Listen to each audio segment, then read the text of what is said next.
Fala, ser humano, tudo bem com vocês? Salve, família. Um dia muito especial, a gente tá começando, já tem gente rindo aqui, né? Não aguento segurar, vai ser um dia de risada, de choro, de lágrimas, já estamos rindo aqui antes. Mas ó, eu quero começar nesse primeiro episódio aqui do Pode Ser Humano, até já sendo um pouquinho vulnerável aqui, cara. De cara. De cara. Já vamos começar com a humanidade lá, a barrinha lá em cima. Eu queria... Eu preparei uma paradinha aqui. Eu queria começar lendo ela, né? Que hoje de manhã, na hora que eu acordei, eu até brinquei com a minha esposa. Inclusive, cadê? Vem aqui. Vem aqui, só me dá um oi. Vem aqui me dá um oi. Dá um oi pro pessoal. Vem aqui, dá um oi. Olha lá, dá um oi ali, ó. Aqui, ó, tá aqui, ó. Aí. E eu confesso pra vocês que, assim, quando a gente começa um projeto que é em primeira pessoa, uma coisa é quando a gente participa de um projeto e você participa do projeto de alguém. Mas quando você começa algo em primeira pessoa, cara, tá sendo uma experiência pra mim muito diferente de tudo que eu já vivi. Eu até, de manhã, cara, eu tava muito nervoso. Deu até dor de barriga nesse trem, velho. De tão nervoso que eu fiquei. E aí eu tomei banho e tal, na hora que eu saí do banheiro, eu encontrei uma cartinha da minha esposa. E aí eu quero ler ela pra vocês. Pra quem não sabe, esse é um sonho, um desejo muito grande no meu coração. Desde quando eu me lembro que com 4, 5, 6 anos de idade, eu já reunia os moleques do futebol em casa pra trocar ideia sobre a vida. Aí com 14 eu comecei a fazer isso na escola. A gente se reunia e tal e falava sobre a vida, sobre Deus, sobre criação, sobre as dificuldades da adolescência. E isso aqui que tá começando hoje, o Pode Ser Humano, é algo que realmente me deixa emocionado. E aí eu acordei e eu me deparei com essa cartinha. Eu quero ler ela pra vocês, da minha esposa maravilhosa. Que ela disse assim: meu amor, o grande dia chegou. Eu vou embargar a voz aqui. E o episódio 01 do Pode Ser Humano. Mas o que é ser humano? Ser humano é ser comunhão, ser comunicativo, ser o outro, ser igual, ser complementar, ser sagrado. E é em você. E é você um ser humano que se realiza amando ao próximo, às vezes mais do que si mesmo. Que esse novo projeto você continue no seu próximo desenvolvimento, aprendizado, que suas reações com o próximo e com o outro mostrem o nome do Pai. Não se esqueça que você pode ser humano. Então grite, chore, cante, dance, continue sendo esse ser humano incrível que você é. Você é único, você é amado, você é o melhor de todos no que faz. Sorte de cada convidado que estará com você nesse podcast. Te amo hoje e sempre. Vai lá e arrebenta, você é demais. Show demais, coisa linda. Você é louco. Obrigado, queria agradecer minha esposa agora. Até deu uma embargada na voz aqui. Mas isso aqui é um sonho. E para um sonho, quando a gente pensa em sonho, sem dúvida nenhuma, o que a gente sempre pensa é quem a gente vai levar para esse sonho, né? Quando a gente pensa, vou pra Disney. Pô, legal, mas aí você pensa com quem eu vou, né? E em todo sonho sempre vai ter pessoas especiais. Então, para esse primeiro episódio aqui, queria apresentar para vocês, só dar um salve. Depois a gente vai bater muito papo aqui. Mas primeiro, meu irmão, Tico Salles. Boa. Feliz, hein? Muito feliz, que alegria. Tô com friozinho na barriga também. Tá diferente, pra gente né? tá diferente, vai ser legal. Vai ser bom. Que honra, irmão. Obrigado pelo convite. Feliz em estar aqui, sabendo do quanto você sonha, de como você leva a sério aquilo que você pega pra fazer. Então, vai ser maravilhoso. A resenha vai ser boa. Vamos Dá aí. muita risada aqui hoje, falar muito sério também. Vamos. Chorar, vou morrer. Falar sério e bora. É isso. Bora. E do outro lado ali, Dudu Magalhães, belezura. Salve, belezura. Beleza. Só tenho pra falar aqui que é uma felicidade, sim, participar disso. Porque conheço o coração do Cagaueto e tudo que ele falou é verdade, né? Esse negócio de reunir pessoas e conversar, refletir sobre a vida, encontrar significado em coisas, ajudar alguém que tá passando por alguma fase difícil, é a marca do Cagaueto. Então, graças a Deus por esse Pode Ser Humano. Pô, ficou top a vinhetinha, Ficou bom, falei. hein? E é até legal que a gente fez ela desse jeito pra mostrar mesmo a imperfeição. Uhum. Essa vinheta mudando, às vezes parece que tá falhando. A digitalzinha, E a né? digital. Que Muito bom. desfigura às vezes, né? Então Legal. isso é um pouquinho do ser humano, né? Gente, bora. Quem tá empolgado aí, Bora. né, pra essa conversa? Coisa boa, coisa boa. Bora, vamos lá. Da hora. Gente, eu queria primeiro ouvir um pouquinho o Tico e Dudu. Fala um pouquinho, mano. Quem são vocês? Quem é o Tico Salles? Quem é o Thiago Salles, mano? Quem é esse cara? Eu sei que é difícil, mas manda aí. Putz, eu vou... Vamos lá. O Tico Salles é o marido da Tatá Salles, pai do Valentim Salles, filho do Roberto Salles e da Vilma Salles. E acredito que essas são as maiores atribuições que alguém pode ter, né? Como você diz, a gente não é aquilo que a gente faz, né, Cagal? Você fala muito sobre isso e já faz tempo que eu escuto você falar isso. Então, sim, eu faço algumas coisas, mas acredito que quem o Tico é um bom amigo, um bom pai, um bom marido, alguém que é muito amado pela esposa, por isso que não tem como não começar citando eles, né? Pra dizer quem eu sou. E os meus pais, cara, que também queria honrar a vida deles pra dizer que eu sou muito amado já por eles desde sempre. Sou um cara que crê em Jesus, amado por Deus, né? Das minhas funções aí, a gente tem uma função pastoral lá na Igreja Por Amor. Hoje trabalho na Por Amor, já faz... Putz, quanto tempo faz, hein, Cagal? Já faz uns 5 anos já, mano? Já faz, mano. A Por Amor vai fazer 6 anos 6, em 7? outubro, novembro. 6, né? Então faz... Então é uns 5 anos já. Uhum. E, cara, acredito que seja isso. Eu tenho 34 anos, vou completar 35 anos daqui Pô, a lata tá bem. 3 meses. A lata tá bem, né? Tá bem. Dá uma enganada boa, né? Engana bem, pô. Sorrisinho aí. Sorrisinho é coisa boa, né? E acho que é um pouquinho disso. Depois a gente vai falando um pouquinho mais, né? Acho que é isso. Bora. Vamos lá, Dudu. Quem é? Quem é Dudu Magalhães, mano? Cara, Dudu Magalhães, primeiramente, pra quem não sabe, meu nome é Eduardo, tá? E o dele não é Tico, o dele é Thiago. O meu é Thiago. O meu é Thiago. Eduardo, mas eu gosto muito do Dudu, então costumo me apresentar como Dudu. Assim como o Tico disse, achei bonito. Sou marido da Nathalie Magalhães, minha esposa. Que isso, hein? Marido, hein, mano? Marido. Casado há 2 anos e 6 meses. Pouco tempo ainda, mas tem sido muito bom. Como o Tico disse também, sou pastor na comunidade Por Amor.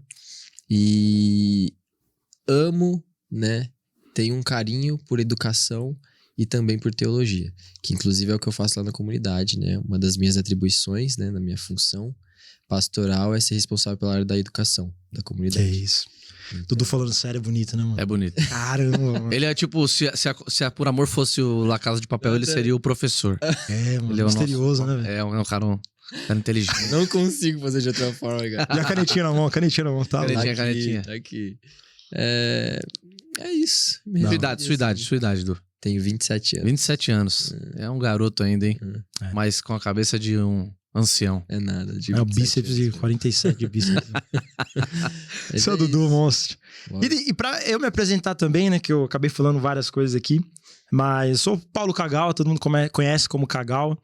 E, enfim, acho que a gente vai ter uma resenha muito boa aqui de vários assuntos e aos poucos vocês vão entendendo também o que é o Pó do Ser Humano. Mas, ó, eu queria começar trazendo esse contexto até do nome do podcast, né, Pó do Ser Humano, que é uma pergunta extremamente complexa da gente responder, né? Uhum. O que é a humanidade, enfim. Mas eu queria começar falando de um tema que eu sei que é uma rotina das nossas vidas enquanto ser humano. Uhum. E muitas vezes uma rotina muito pouco falada ou pouco explorada, que é a dor. Falar sobre dor. Eu sei que o Tico, ele tem uma história, né? Você tem uma história muito louca, inclusive como você chegou no Por Amor. Uhum. Mas, mano, conta primeiro um pouquinho da sua história. Como que você chegou lá? Qual que é? A Por Amor é a comunidade, tá, gente? Que inclusive eu também participei por muito tempo e sinto como a minha casa lá. Mas... Nosso pastor Cagal. com o Vitor também, que, enfim, salve pro Vitor, nosso irmãozão. Mas conta aí, Ticão, como que você chegou lá? Um pouco do que você faz, a sua rotina. Cara, com 28 para 29 anos eu já não aguentava mais a vida que eu tinha antes, né? Eu vou dar uma encurtada, mas eu tive uma vida muito atrapalhada aí até 28 anos. Eu gosto de falar, né? A Tatá fala assim, não fica contando essas coisas não sei o que. Eu falo, não, eu não fazia mal pra ninguém. Eu fazia mal pra mim só, né? Pros meus pais talvez também, porque bebia muito, né? Tive problemas com drogas por um tempo. E aí com 28 anos, na verdade antes, né? Em 2015 eu fundo a Hamburgada do Bem. Quantos anos eu tinha em 2015? Eu tinha 24, 25 anos, eu fundo a Hamburgada do Bem. E aí é uma ONG, né?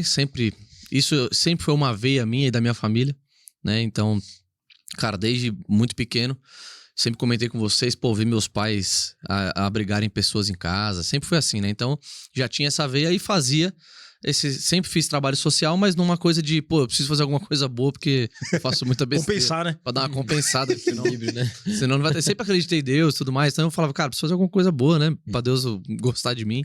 Achava que era meio por aí.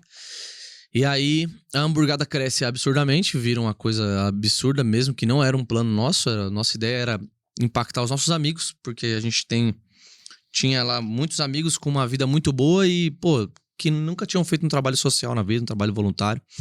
Só que virou um boom, assim, absurdo em Guarulhos, né? Hamburgada do Bem, que é essa ONG que eu fundei junto com o Eric, com o Tássio. E aí, por dar esse boom, um cara chamado Guilherme vem atrás de mim em 2017 e me manda uma mensagem no meio do ano, mais ou menos, pra eu fazer um trabalho voluntário da Hamburgada lá no Vale de Jequitinhonha e tal. Mas me conta que era uma viagem missionária de igreja. Eu falei, beleza, de boa, eu acredito em Deus. Vamos lá, vambora. É janeiro, primeira semana de janeiro de 2018. E aí, coincidentemente, eu tenho uma crise de ansiedade no final de 2017, coincidentemente ou não, né? Tenho uma crise de ansiedade aí em 2017, passo por muita coisa, não aguentava mais essa vida de bebida, tudo. Já tinha encontrado a Tatá, já tava namorando com a Tatá. Isso amenizou um pouco, mas ainda não conseguia largar alguns vícios, algumas coisas, né? Diminuir, mas não conseguia largar. E aí vou pra essa viagem e no terceiro dia tenho uma experiência absurda com Deus. Nos outros 2 dias tive muita coisa boa também, mas no terceiro dia foi um negócio absurdo mesmo. E ali eu falo, cara, eu quero entregar minha vida pra Jesus mesmo, beleza. Passo mais 10 dias lá, porque a gente ficou 13. E eu percebo que eu fiquei 13 dias sem fazer tudo que eu fazia aqui, em Guarulhos, em São Paulo, né? Onde eu morava. Aí eu converso com o Guilherme e falo, cara, eu quero continuar isso, né? Porque assim, agora que eu tô indo embora no último dia que eu percebi que eu tô sem fazer isso, aquilo, comecei a listar pra ele todos os pecados que eu cometia e coisas que eu fazia. E eu tava muito mais feliz e muito mais, me sentindo muito mais vivo. Aí ele fala, tem uma igreja conversando lá em São Caetano, um menino tal, Vitor Azevedo. Só que eu morava em Guarulhos, hoje eu moro em São Caetano. Eu falei, cara, esquece, é muito longe. Ele não tem noção, ele é de Goiânia, ele não tem noção da distância de Guarulhos e São Caetano, é 1 hora de carro. É uma viagem, vou procurar uma igreja lá em Guarulhos mesmo e já era. E quando eu entro no ônibus e boto o celular no modo avião, durmo por 5 horas, quando eu acordo, tiro do modo avião, primeira mensagem que aparece, Vitor Azevedo. E aí ele tinha passado meu celular pro Vitor também, e o Vitor mandou um áudio, e no começo do áudio ele fala assim, né, eu lembro até hoje, eu sei que é longe, mas, pô, vem aqui, quero te conhecer, ouvi falar muito bem de você e tal. E aí eu chego lá, me apaixono pela Por Amor, e tenho a vida transformada absurdamente, né? Porque aqueles 10, 13 dias que eu tenho com Jesus ali, que é aquela coisa da conversão, é muito bom, muito importante. Mas a gente percebe a conversão acontecendo no dia a dia pela vida, né? Porque não é inclusive hoje, 6 anos depois, praticamente aí, 5 anos e meio depois de convertido. Porque não para, né? É um processo. Mas na Por Amor eu encontro um lugar onde eu falo, cara, uau, isso aqui eu quero. É uma coisa que eu quero, uma coisa que eu quero andar com esses caras, eu quero ouvir, eu quero aprender. E aí acontece toda aquela loucura, né? Porque a Por Amor dá um boom também absurdo. A Hamburgada também continua crescendo. Hoje tem uma galera da Por Amor que é da Hamburgada também, uma doideira. E vice-versa. Virou tudo a mesma coisa, né? Então é mais ou menos isso. É dessa forma que eu conheço você, inclusive, né? Foi. Que tava lá, praticamente um dos fundadores ali, depois ordenado pastor também. E a gente começa uma coisa em Guarulhos, rola todo aquele movimento e hoje estamos lá até hoje. Boa. Servindo aí, tentando fazer alguma coisa pela comunidade. Essa história daria uns 3 episódios aí, né? Eu tive que... coisa que... Tive que dar uma... Como é que fala? Uma resumida. Uma resumida, né? Senão, esquece. Vai até amanhã.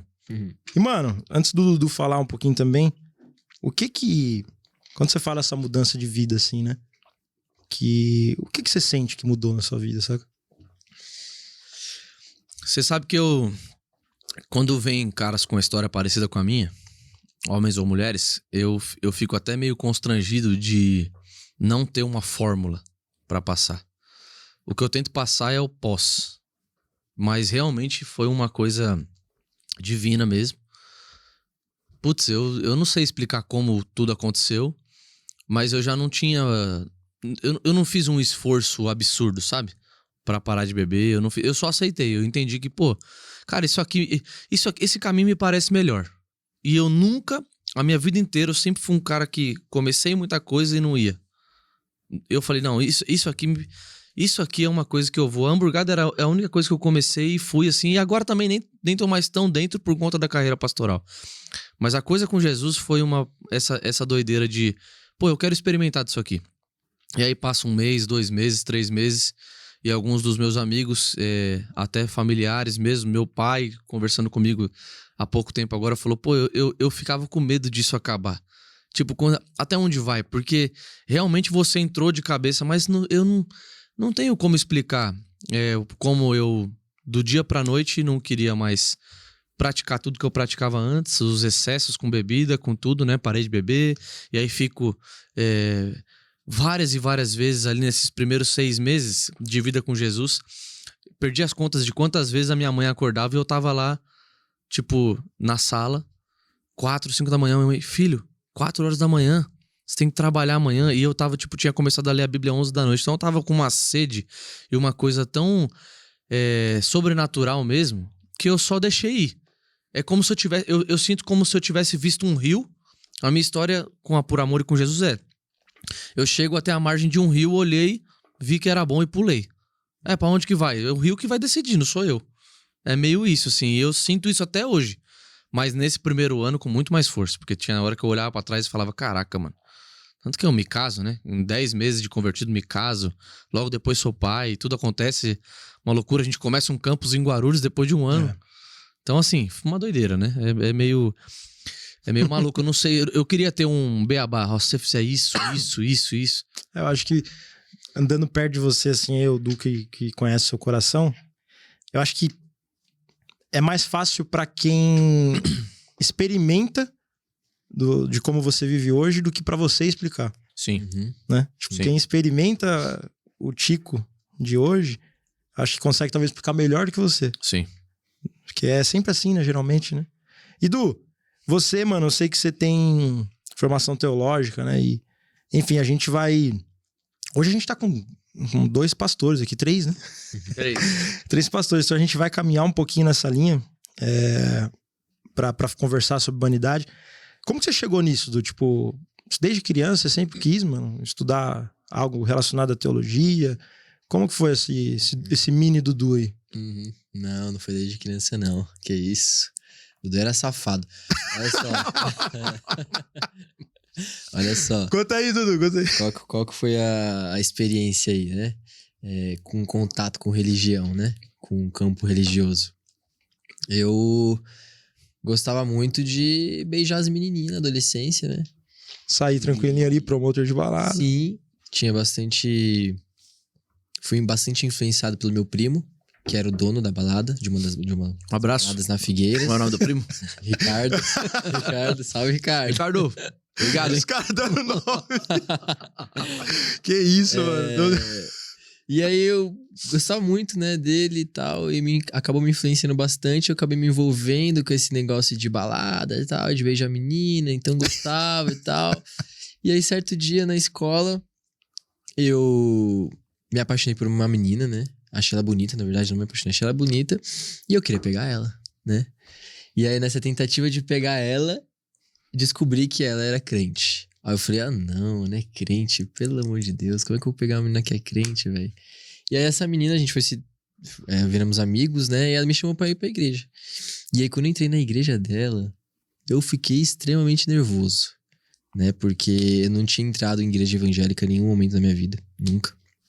Só tinha entrado em igreja católica. E aí tem uma estrutura diferente. Uns 16? Eu tinha 16 anos, acho. 16 anos. E é uma estrutura diferente, né? E aí, saí de lá, nossa, não gostei nem um pouco, que isso, nunca mais vou voltar aqui nesse lugar, coisa estranha, pastor, relógio do pastor, e que sei lá o quê, deve ser ladrão. Essa fera. Esse pastor aí deve ser ladrão, com certeza. Né? O que a gente mais escutava era que o pastor era ladrão, enfim. Sim. Então esse pastor é ladrão, com certeza e tal. E voltei pra casa e falei, acho que eu não vou conseguir não. Porque se for pra pegar essa menina, eu vou precisar ser crente. Então não tem como, mano. E aí me chamou de novo, eu fui de novo. E aí fui nessa tentativa de conseguir ficar com ela e não consegui, né? E ainda virou crente. Virei ficar aí na friend zone e ainda virei crente. Daí nesse sofrimento da friend zone, eu acabo que na vulnerabilidade de um adolescente, acabo prestando atenção nas palavras que aquele pastor estava falando e como eu estava sensível, né? Aquilo me pegou de uma maneira diferente. E foi esse o contato mirabolante que eu tive com a experiência religiosa, né? Mas aí Isso de conversão, no caso. Mas depois disso tudo. Depois disso tudo, fui me desenvolvendo na igreja, né? E sempre gostei bastante de tecnologia. Meu pai trabalha com tecnologia da informação e sempre me ensinou bastante em casa. Então, eu fui pra faculdade e comecei a cursar sistemas de informação. O Du é o nosso cara do TI também lá. Lá na igreja. Além de pastor, é o cara que resolve todos os BO do TI. O Ricardão, maridão de aluguel, né? E aí, no meio desse curso de sistemas de informação, no caso, eu comecei a ser capturado pela ideia de ajudar as pessoas na comunidade, né? Eu me percebi, consegui me enxergar na comunidade, consegui me perceber estando perto de pessoas, ensinando pessoas, um contato com a teologia, e onde entrei em crise. E falei, meu Deus do céu, o que tá acontecendo comigo, né? Como assim? Eu tô tendo ideia de mudar de curso, teologia, nada a ver. Meu pai não vai gostar disso, né? Adolescente na época. Meu pai não vai gostar disso e tal. E aí, falei com os meus pais e mudei. Fui pro curso de teologia. Dali em diante, minha vida mudou muito, né? Minha vida foi sempre no meio de comunidade, sempre envolvida com a teologia. E desde então, estou aqui, né? Sim. Acho que foi isso. Começou a loucura de... Aí começou a loucura. De estudar, enfim. E teologia é uma coisa que é um assunto que é infindável, né? É um assunto que não acaba. Uhum. Todo dia é uma nova progressão de como crer, de como... E falando disso, vamos falar sobre dor, que é um dos assuntos que eu queria trazer aqui.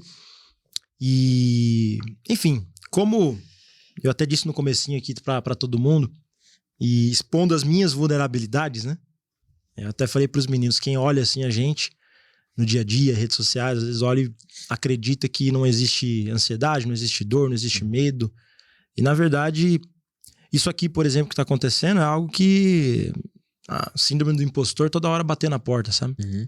Dizendo que você não é capaz, dizendo que não vai dar certo, que você não consegue, dizendo que como eu vou conduzir, o que as pessoas vão achar. E trazendo um pouco esse contexto de vulnerabilidade e dor, como que na experiência de vocês de vida, até pelo que vocês já passaram, vocês se relacionam com a dor? Como que vocês se relacionam? Qual que é a forma que você conduz, por exemplo, um momento já, vocês estão na vida ministerial, que de repente você está num sepultamento, de repente você tem um ápice de alegria celebrando um casamento, né? Que o Tico é casamenteiro aqui, viu, gente? Sabe de fazer casamento aí. Santo casamenteiro. @, Tico Salles com 2 L's. Mas como que vocês lidam com essa montanha russa de emoções, cara? Quer falar, Du? O que eu vou primeiro? Pode começar. Cara, eu acho que a dor é uma coisa que eu... antes de Jesus, né? Antes de me converter, eu tinha uma outra perspectiva. Passei por sofrimentos antes de me converter, obviamente, mas confesso que a vida de solteiro e a vida mais jovem, eu tive uma vida muito boa, assim. Passamos perrengues, mas eu estudei numa ótima escola, onde minha mãe é professora até hoje. Tenho pais, como eu falei aqui no começo, muito presentes. Meu pai sempre foi meu melhor amigo. Então, assim, dores mesmo, eu fui conhecer depois que eu me casei.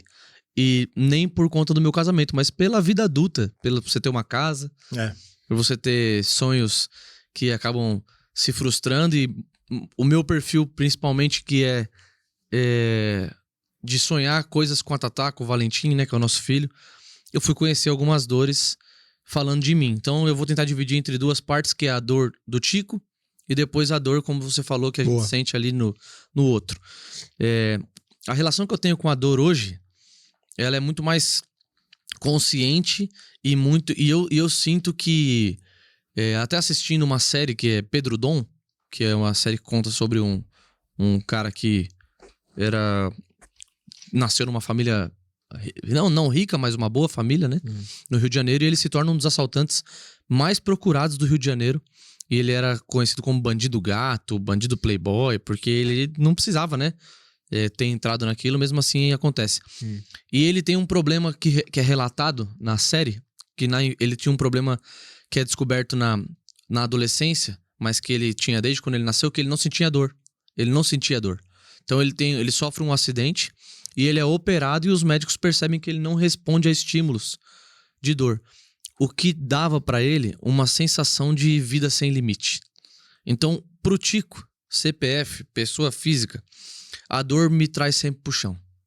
Eu sinto isso. Bom. Quando eu sinto uma dor de, eu tinha esse plano, eu queria, sei lá, falar uma coisa bem besta, assim, do dia a dia. A gente queria colocar o Valentim na natação, não consegue, porque ainda não dá agora, tal. Isso gera uma dor, e aí você fala, beleza, isso me traz pro chão. Dói, é ruim naquele primeiro momento, como um beliscão é ruim, mas a resposta que você dá pra dor é o seu corpo reagindo àquilo e bora, vamos pra frente. Então eu diria que eu lido com a dor hoje muito melhor, pensando inclusive na maneira como a gente enxerga o evangelho hoje. De entender que, cara, é impossível passar por essa vida sem dores. Que conto de fada é esse que a gente acha que a gente vai passar por uma vida onde tudo vai dar certo, de cabo a rabo, né? Do dia que você nasce até o dia que você morre. Até a sua morte é do jeito que você queria. Não, cara, a gente vai passar por muitas dores. E falando sobre a dor do outro, a gente experimenta isso diariamente, né? Você também, tenho certeza, porque alguém que é pastor nunca deixa de ser pastor. Inclusive, escutando eu chorando minhas pitangas. E eu acredito que é uma experiência, por exemplo, você falou sepultamento. Teve um final de semana que eu fiz um casamento no sábado e na sexta-feira à noite eu tava num sepultamento. Então, assim, você entender que a dor do outro é algo que pode te ensinar muita coisa também é um absurdo. Então, toda vez que você vai pra um velório, você pode estar brigado com quem for, você pode estar bravo com quem for, você vai perdoar na hora. A hora que você chega naquele ambiente de dor do outro, você fala, meu Deus, cara, a vida é agora, a vida é isso aqui, eu não posso carregar mágoa, eu preciso ter uma boa relação com as pessoas. Então eu acredito que essa vida de experimentar a dor do outro, da mesma forma como a minha dor me traz pro chão, a vida de experimentar a dor do outro me leva pro céu, vamos dizer assim, me leva pra Jesus. Toda vez que eu experimento a dor do outro, é como se eu estivesse experimentando um pedacinho de Jesus. Eu sinto muito isso, assim, porque eu tô fazendo algo que ele quer que a gente faça aqui, né? Que é, Dudu, você tá sofrendo, você não vai sofrer sozinho. Eu vou me dar um pouquinho disso aí, porque você não precisa passar por isso sozinho.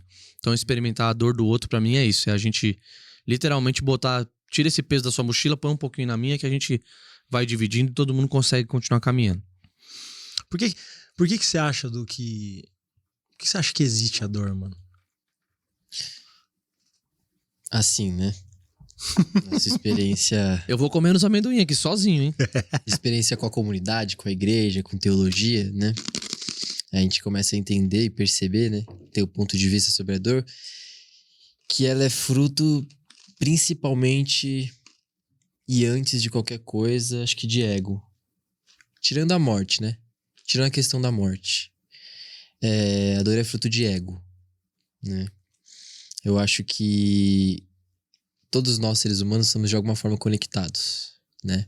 Então, se eu, Dudu, tomo uma atitude ruim, uma atitude que a gente chama na igreja de pecado,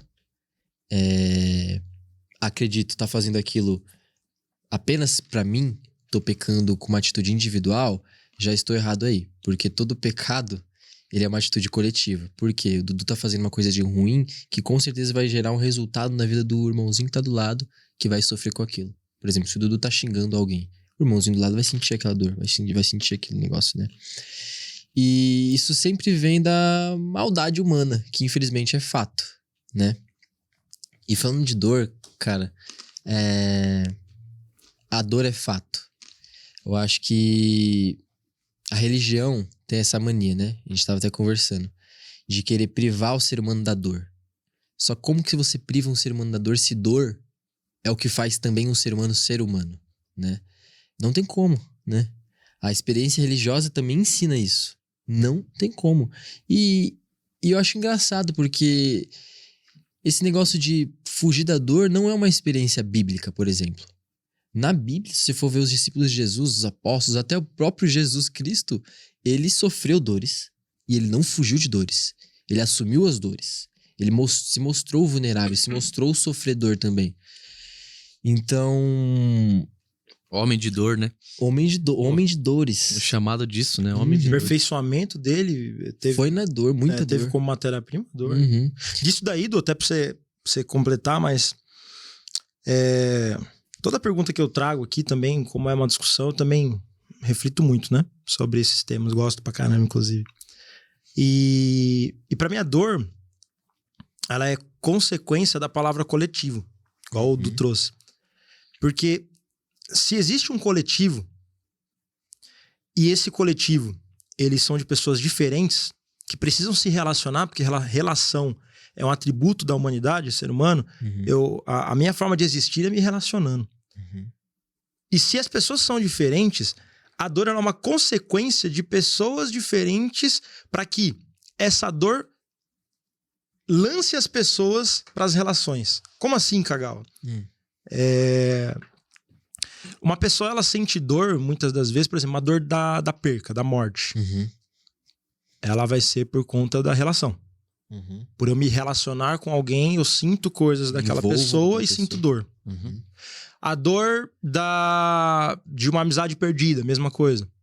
A dor de um acidente, por exemplo. Eu sofri um acidente, eu sinto dor.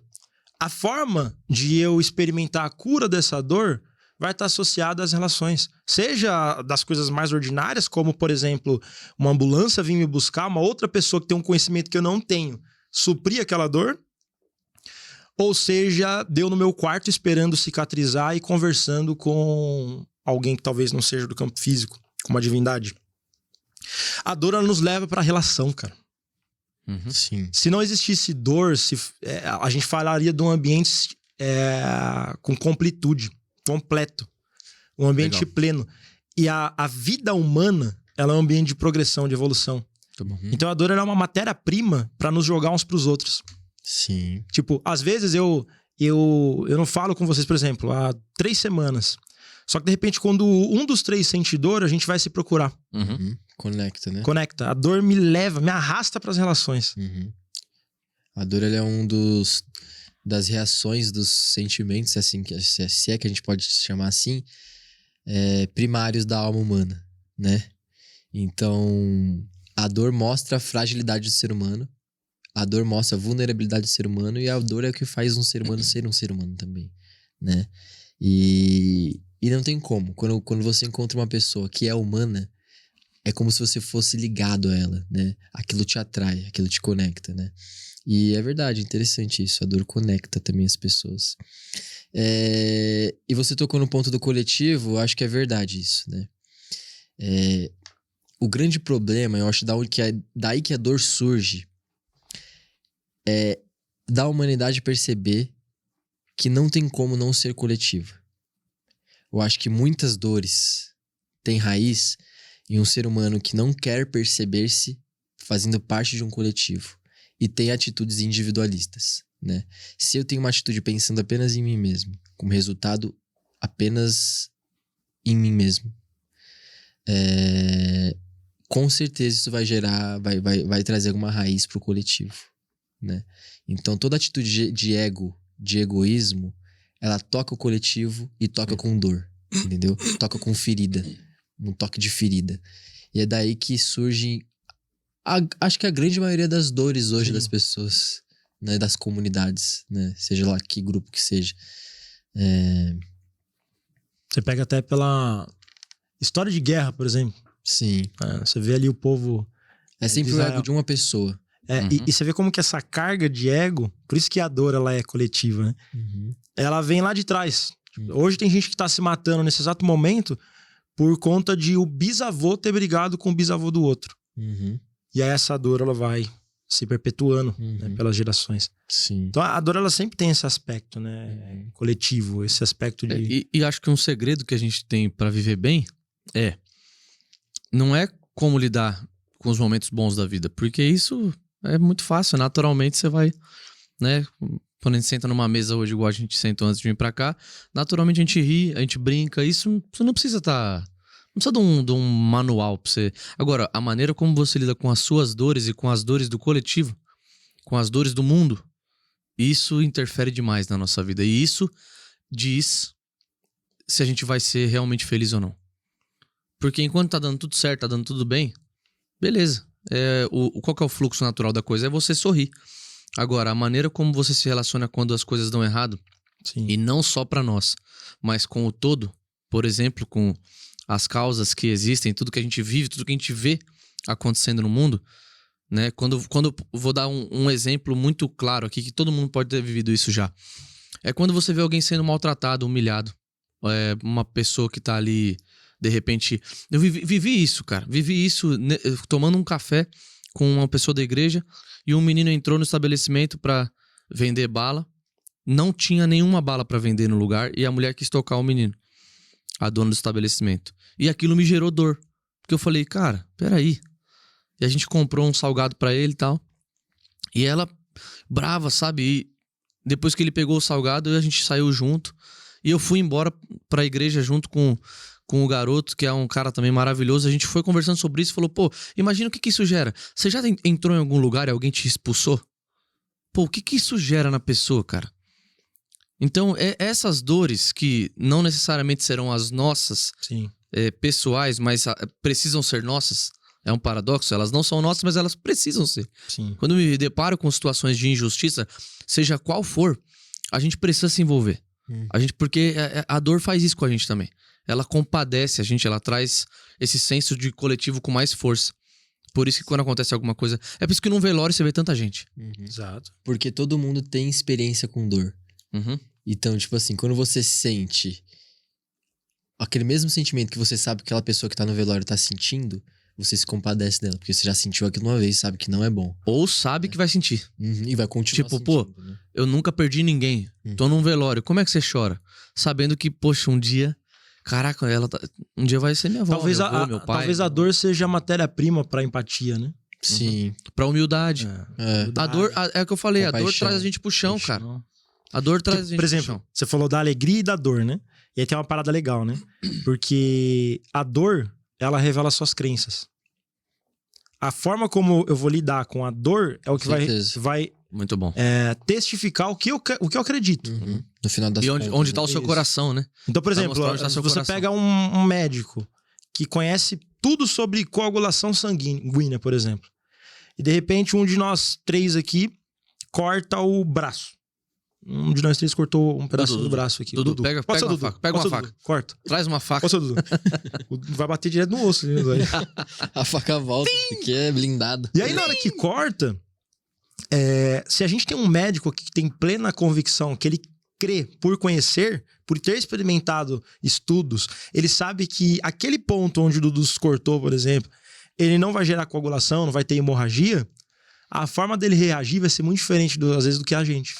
O nosso já vai ser um desespero absurdo. Por isso que a forma como eu me relaciono com a dor tá totalmente ligado com aquilo que eu acredito, com a minha forma de crer.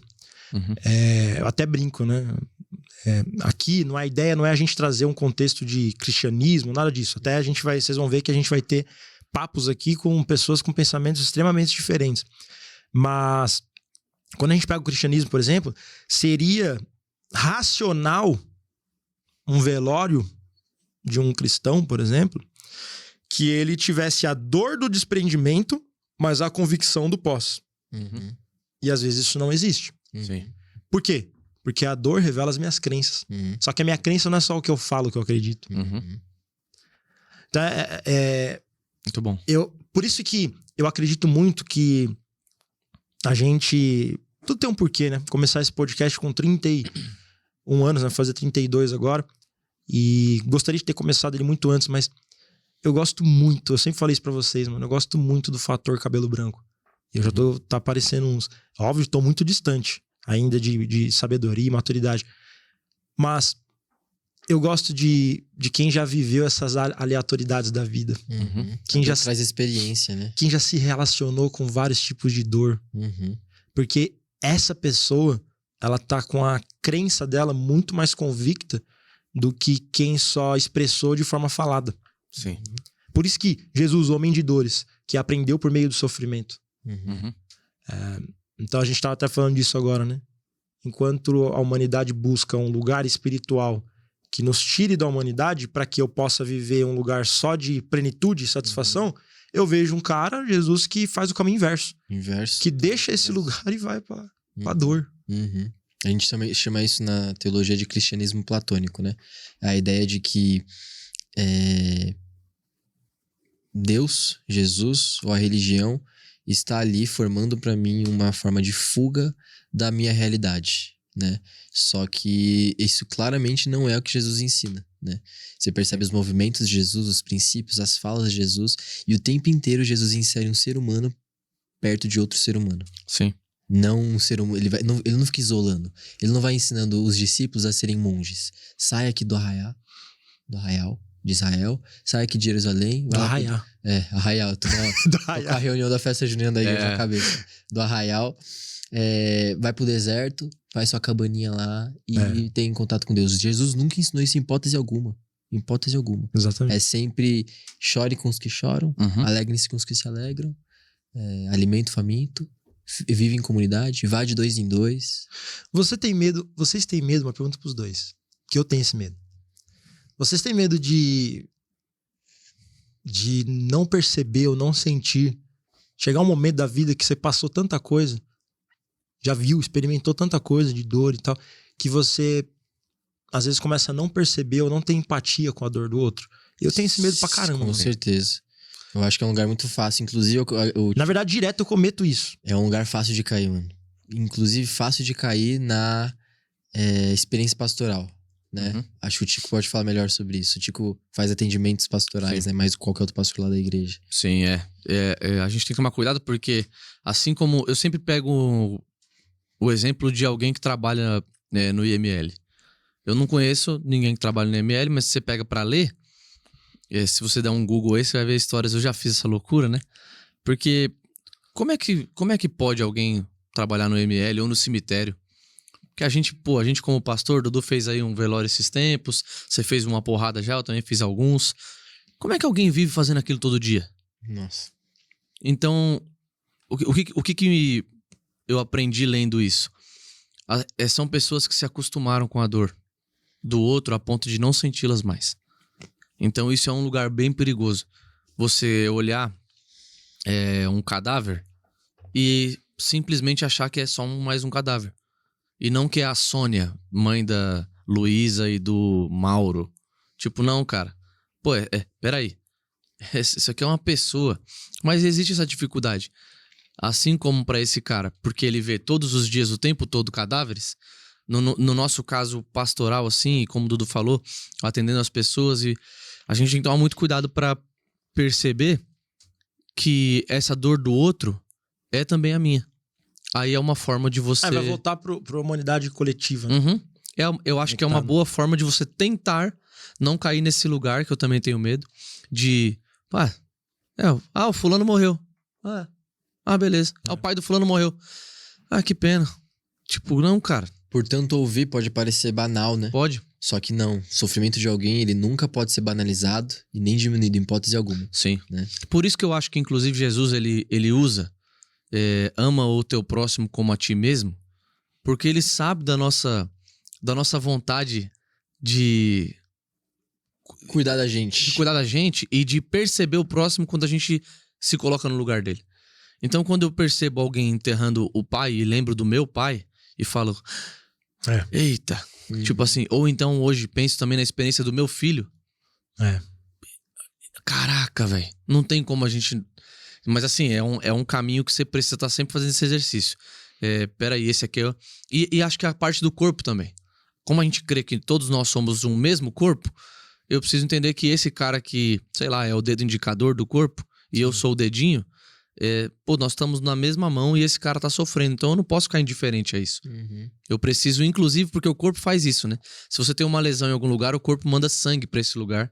Muito mais do que pros outros lugares pra você poder ter ali um alívio da dor, né? Então cicatrizar e tudo mais. Então, cara, é muito louco a gente pensar isso, né? Não podemos olhar pra dor do outro e se acostumar com isso. E tem 2 formas disso acontecer, né? Não é só estando em contato constante com a dor do outro. Pode acontecer de outra forma também, que é não tendo contato com dor de ninguém, né?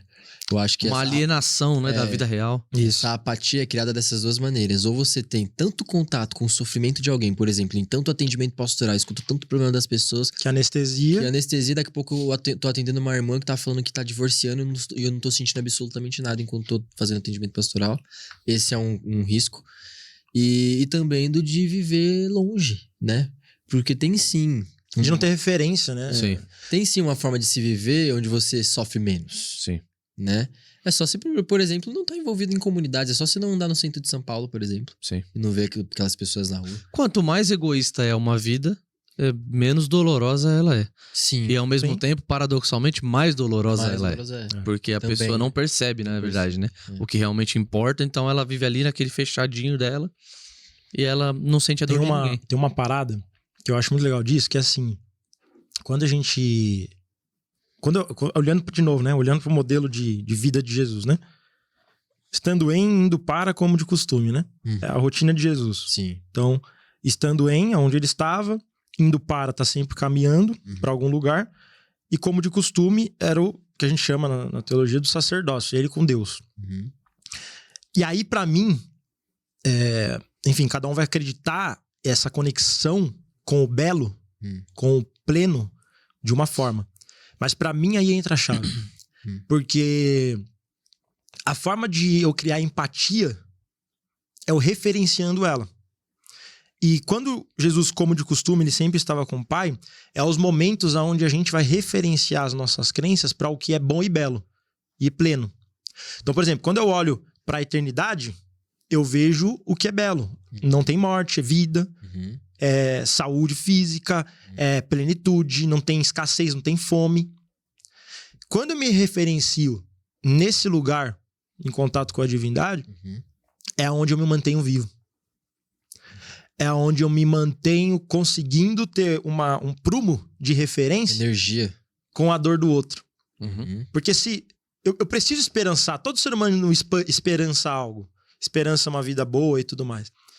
E uma das formas que eu vejo que Jesus ele sabia lidar muito bem com a dor e o sofrimento dos outros, inclusive, era ele ter consciência de que essas pessoas não nasceram para essa dor. Só que aonde ele tinha consciência que essas pessoas não nasceram para essa dor? Ele tinha uma referência de um mundo pleno. Em contato com a plenitude. Com certeza. Então, tipo, por isso que eu vejo, às vezes, um mundo sem empatia com a dor. Porque falta referência. Falta dessa imagem de boa, falta eu saber. Boa vida. Falta eu saber que o estilo de vida do Dudu, o que ele tá sentindo agora, não é a plenitude. E aí eu deixo de sentir. Sim. É só a gente pensar o seguinte, essa frase que você falou agora, Du, que é imagem de boa vida, a gente tem falado muito isso na Por Amor, né? É muito maluco, porque você pega e fala assim, cara, se eu chegar aqui e contar pra vocês dois que eu acabei de comprar um carro novo, uma casa nova, até dei uma casinha pros meus pais lá também, fiz um bem, não sei o que lá. Mas vou contando só essas coisas, todo mundo, caraca, pô, o Tico tá se dando bem na vida, não sei o que. Vocês vão achar isso, né? Vocês não, mas tô dizendo a sociedade como um todo. Agora, se eu chegar aqui e falar, pô, peguei tudo que eu tinha e uma pessoa X chegou lá, me pediu ajuda e Deus tocou no meu coração, peguei tudo que eu tinha e dei. Como assim? Aquilo que você construiu em 2, 3 anos aí, nos últimos 2, 3 anos, você deu pra essa pessoa que nem é seu pai, sua mãe? Dei. Por quê? Porque a imagem de boa vida, as pessoas se chocam com isso, porque a imagem de boa vida é uma imagem de quanto mais acúmulo, melhor. Quanto mais eu cresço e a minha casa cresce, melhor. E quanto mais eu dou, mais maluco eu sou. Para de ajudar isso aí, meu. Não, esse mundo não tem jeito. Sim. Para de ajudar esse mundo. Para de dar dinheiro na igreja. Para de... O texto que eu tava lendo ontem de Maria jogando o perfume. Né? E aí, Pois é, cara. a primeira frase que vem é: você é louca? Esse perfume sobre o custa preço. muito. Você poderia ter vendido ele e dado aos pobres. Sim. Né? Um exemplo, né? Uhum. E aí, de repente, Jesus fala: não. Enfim, então, é muito mais fácil as pessoas terem. Nesse lugar que você tá falando. Sim, porque a imagem de boa vida é alguém que tá num carrão e que tá numa cobertura com piscina. E tudo bem, isso é uma boa vida, sim. Mas será que isso é tudo no mundo que nós vivemos? Ou será que isso é uma alienação completa de viver no Brasil em 2023, né? Sim. Então é uma doideira isso aí. Eu diria que é muito mais comum você acreditar que isso é sucesso, né? Sim, Pra hoje, né? sim, E não que isso não seja bom, né? sim. Eu acho que o problema não é a posse. O problema é a mente por trás da posse. Uhum. É como e por que eu acredito ter aquilo. Né? Enfim, então dor é um tema muitíssimo complexo, mas eu gosto de ouvir histórias e outros pensamentos em relação à dor. Você vê, existe formas de se pensar que as pessoas provocam a dor, né? Que se mutilam. Uhum. Que aí talvez a gente vai para um outro lugar, né? Que é um lugar de a dor que me faz merecer. Eu preciso sofrer para que eu mereça. E ainda assim, isso aí não é uma atitude individual também. Porque se eu, por exemplo, se eu me suicidar, eu não vou sofrer, não vou ser apenas a única pessoa a sofrer. Sim. Toda a minha rede de relações vai sofrer também. Uhum. Então é uma atitude contra mim. Que afeta o coletivo. Afeta o coletivo, né? Enfim. Cara, Tudo que fazemos afeta o coletivo.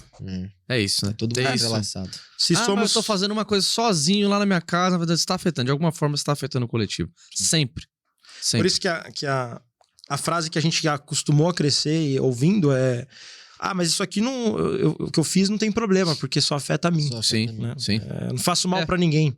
Que é até o que eu falei no começo, né? É muito Erradamente, usei o termo errado. O que eu fazia só mal pra mim, não. A gente tem poder pra afetar o coletivo de forma ruim e da mesma forma pra afetar o coletivo de forma boa. Uhum. Então talvez aquilo que eu fiz junto com o Bruno, pra aquele menininho que entrou, né? Eu queria lembrar o nome dele, mas eu não tô conseguindo. Que raiva disso, mas depois eu vou lembrar o nome dele. Ele falou o nome, a gente trocou uma ideia. Talvez aquilo a gente não tenha ideia do que vai reverberar Sim. pro bem. Uhum. Então, Uma semente. tudo que a gente faz afeta o coletivo. Então que a gente leve uma vida a fim de tentar afetar o máximo de vezes positivamente. Uhum. E com coisas que não vão parar somente em nós, que não são somente pra nós. Né? Uhum. Agora, como nesse mundo onde a fala né? Cada um que cuide da sua vida aí e enfim, eu vou me relacionar com a dor minha e resolver ela, né? Que é um mundo que eu acredito sim, a autogestão, a autorresponsabilidade, também acredito nisso. Uhum. Mas como a gente equilibrar, cara? Porque assim... Entre compartilhar a dor e lidar com ela sozinha. Isso, porque tem um outro lado, né? A gente que já viveu muito essa rotina ministerial, por exemplo, também tem o outro lado de eu entrar muito. É uma linhazinha, né? É. Tênue. E Mas cuidado. entrar muito nesse lugar de dor do outro me incapacita Se esquece. de auxiliar, Com Uhum. certeza. muitas vezes. Eu acho que esse é um... Só que aí que tá, é o que eu tô falando. Tem os dois extremos. Tem o extremo de, mano, eu só tenho que cuidar da minha vida e eu, enfim, eu não sou capaz Não de vou prestar resolver, atenção no coletivo. não vou olhar pro coletivo, mas também tem a linha. Eu vou olhar demais. Demais pra lá. Isso é um risco gigantesco na experiência pastoral, Uhum. né? O pastor, se você tá escutando esse podcast, inclusive, tem um pastor, olha, presta atenção no seu pastor. O pastor é uma pessoa que tá o tempo inteiro, ele tem que cuidar das pessoas, né? Além de ser o sustento dele, é o propósito dele. Então ele está extremamente focado em cuidar de outras pessoas. Só que nesse extremo foco, é muito fácil do pastor deixar de cuidar de si mesmo. Muito fácil Ou do da própria família. né? Da própria Principalmente casa. da própria É muito família. comum isso, né? Uhum. Muito comum. Então, cara, eu acho que o segredo, né, é você estar em comunidade também, sabia? Sim. Porque, por exemplo, se eu tô Numa cuidando- comunidade possivelmente de pastores, né? É, uma Você acha rede que- de relação. Uma rede de relação que... Aquela sua rede de relação íntima, Uhum, onde você pode ser vulnerável, uhum, sabe? Pastor tem mania de querer manter aquela postura pra poder ajudar aquelas pessoas o tempo inteiro, né? uhum. Preciso estar saudável pra ajudar essas pessoas o tempo inteiro. Só que pastor é ser humano também, então ele não está saudável o tempo inteiro. Ele tem suas crises, ele tem suas tristezas, ele tem suas depressões, enfim. E o que salva, né? Eu acho que um pastor, por exemplo, de cair nesse lugar, nesse triste lugar de não cuidar de si mesmo, são as pessoas à sua volta também. Né? Sim. Eu preciso nutrir relações à minha volta, como por exemplo com a minha esposa, para que minha esposa consiga me perceber num dia mal e minha esposa possa cuidar de mim também. Eu preciso me permitir deixar-se ser cuidado. Uhum. E como que eu faço isso? Nutrindo uma rede de relações íntima, onde eu posso ser vulnerável. Sim. Se não, É você morre. E, É, e- você e morre. sabe o que eu penso, cara? Eu acho que, como o nome, né? Ser humano, pode ser humano. Eu não acredito numa vida linear. Numa vida Não existe vida sem linear. variação. Só se você for um robô. É. Só Eu- se você eu não acredito for que humano, né? Eu acredito que o que a gente precisa estar sempre? Sensível, aberto e sempre em comunidade. Por quê? Porque vai ter hora que o Dudu vai ter que olhar pra mim e falar: pô, Tico, você tá meio frio, cara. Uhum. Você tá pensando mais só em você, Tatá e Valentim, né? Você tá meio frio, você tá meio só pensando na sua casa ultimamente, né? E aí me abre, porque o Dudu tem voz na minha vida. Pastoral, inclusive. Então eu falo: opa, peraí, preciso voltar a sentir mais a dor do outro. E ao mesmo tempo, ele mesmo também, lá no dia a dia, pode chegar pra mim e falar assim: mano, na moral, tira uma semaninha. Fala com os caras aí, tira uma semaninha, pô. Pra você ficar sem atender ninguém. Você tá precisando olhar pra você um pouquinho. Você tá precisando cuidar da sua mulher, do seu filho e de você mesmo. Até seu semblante tá... Sim. Então eu acho que a gente vai passear muitas vezes por essas ondulações. Uhum. E aí talvez o segredo seja a gente estar... Mas ele só consegue, o comunidade. pastor só consegue fazer isso, né? Se mostrar, se antes ele definir quem são as pessoas às quais ele vai se mostrar. Uhum. Senão ele não vai fazer isso nunca. Sim. Né? Ele é tentado acho que- a não E fazer. se for vulnerável, né? Porque se o Sim. pastor vestir a capa do Uhum. herói...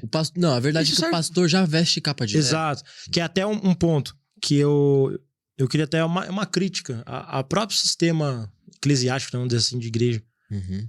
Que, por exemplo, quem tem me ensinado muito sobre isso e vulnerabilidade é ali, ó, tá sentado ali, Uhum. minha esposa. Porque até eu acho muito interessante assim, porque a carga da capa do herói, Uhum. igual o Du disse, que mesmo se você não quiser, tipo, você vai ter essa capa. Você pode tentar o As máximo possível. pessoas vão colocar Mas em as você. pessoas vão colocar ela em você. E eu acho que isso é culpa, muitas vezes, da própria história eclesiástica da igreja, dos títulos, né? Uhum. Tipo, hoje, quando as pessoas falam, Cacau, você é pastor? A primeira pergunta que eu faço, o que é pastor? Uhum. Porque essa pergunta, o que é pastor, ela já foi feita na cabeça da pessoa milhares de vezes. E ela já tem uma pré-concepção do que é. Existe um estereótipo do que é um pastor, né? Então, tipo assim, falou pastor, primeira coisa que pensa, pô, é alguém que consegue ter resolução de problemas, de dor, é alguém que pode... É herói, Uhum. é a capa do herói. Extrema inteligência emocional, tem conteúdo pra toda e qualquer pessoa, sabe lidar com a dor. Deve sabe lidar ter com a uma alegria. família maravilhosa, Não não sofre deve nada. errar, não deve brigar, Não não deve peca. ficar irado. E isso pra mim é culpa, cara, do sistema. Hum.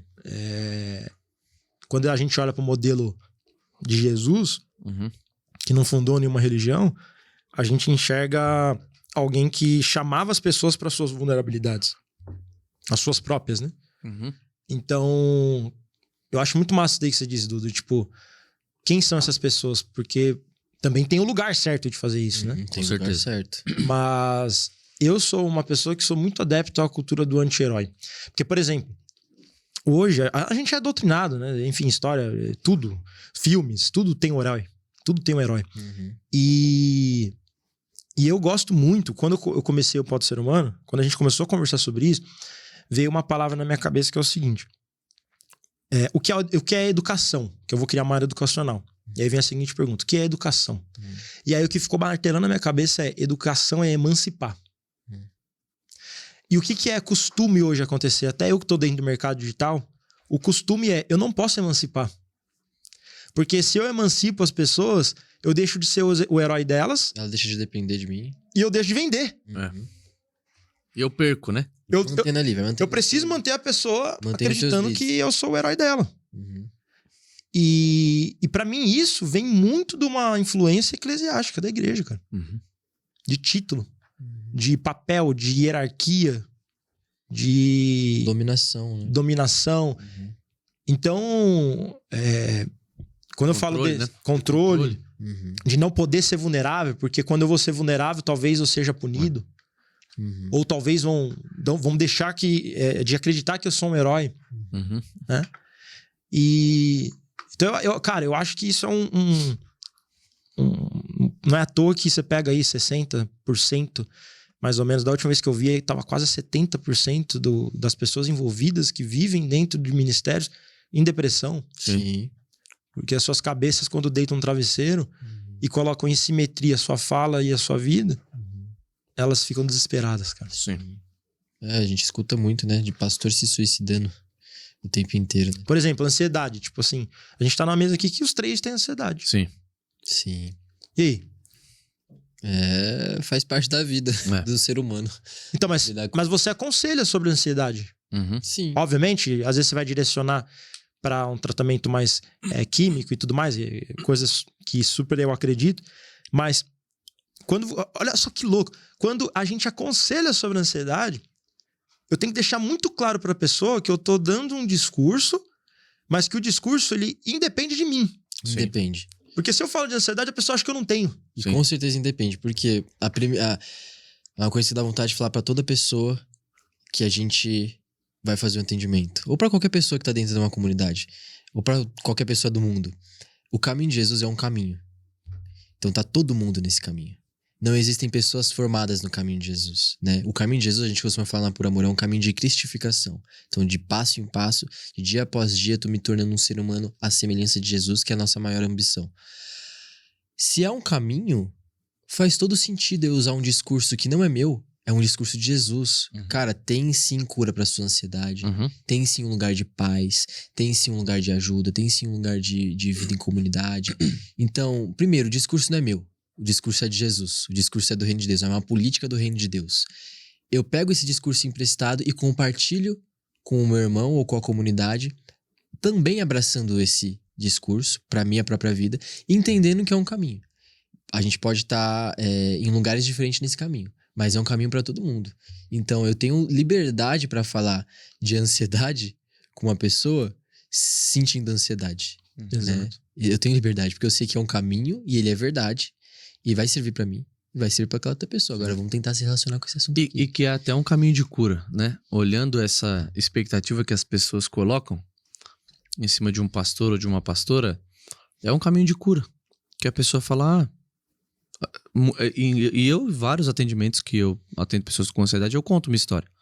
Brevemente, mas eu falo do que eu passei, falo como foi pra mim passar por tudo isso, o que eu penso hoje, o que eu costumo fazer hoje para diminuir o que a ansiedade faz na minha vida, o que ela causa. Então, quando você faz isso, você coloca a gente no mesmo nível, né? Sim. Pô, essa dor que você tá sentindo é a mesma que eu sinto. E tá tudo bem, a gente estamos tentando vencer, mas existe uma verdade aqui que pode ajudar. Sim. E eu acho que já é um primeiro passo. Enquanto a gente fala, a gente também é curado, né? Sim. E já é um primeiro passo pra pessoa olhar pra gente e falar, mas se caramba, até meu pastor... Nessa hora é bom, né? Essa coisa da capa. Pô, se até meu pastor tá sentindo isso, então é normal. Não, isso não é maluco. Isso não é maluco.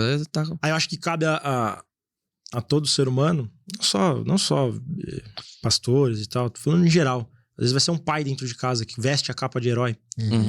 Cabe a todo ser humano, nos discursos, nivelar.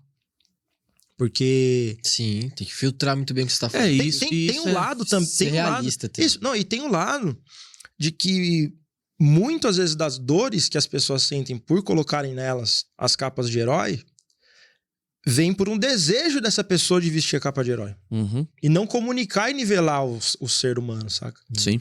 Então, tipo assim, uma coisa que eu lembro que eu sempre fazia era... Aí eu lembrei até de uma história que uma vez um professor contou pra gente, que era de Alexandre o Grande, saca? Uhum. E, tipo, toda vez que ele entrava em um reinado que ele conquistava, como ele foi o que mais conquistou, Uhum. então qual que é a tendência? A tendência é ele, pô, ego. Uhum.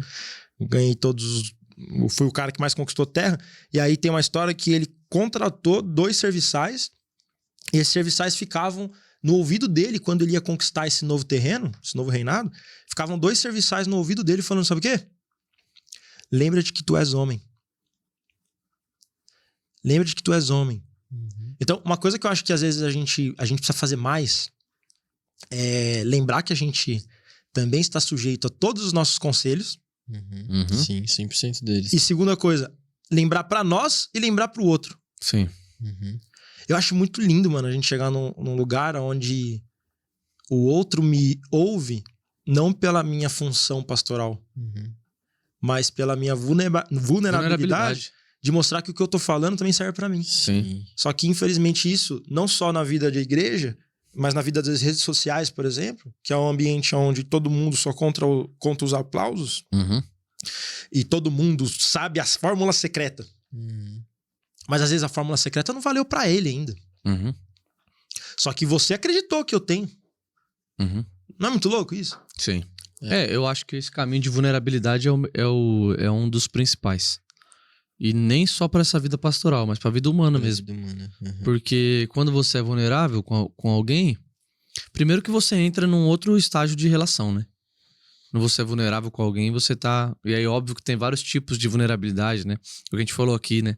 Tem coisa que eu vou ser vulnerável só com a minha mulher mesmo, com a minha esposa, não com Sim. qualquer pessoa. Ou com um grande amigo, um melhor amigo, sabe? Aquela coisa muito íntima. Mas num caso desse, por exemplo, quando a gente é vulnerável, é como se a gente escancarasse a porta pra pessoa entrar.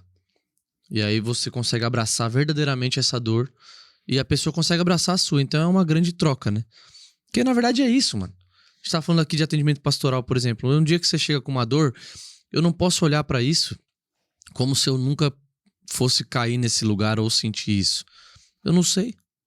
A gente não sabe. O que a gente tava falando na mesa lá, né? A gente olha pra algumas pessoas e tinha certeza de um futuro que não existiu.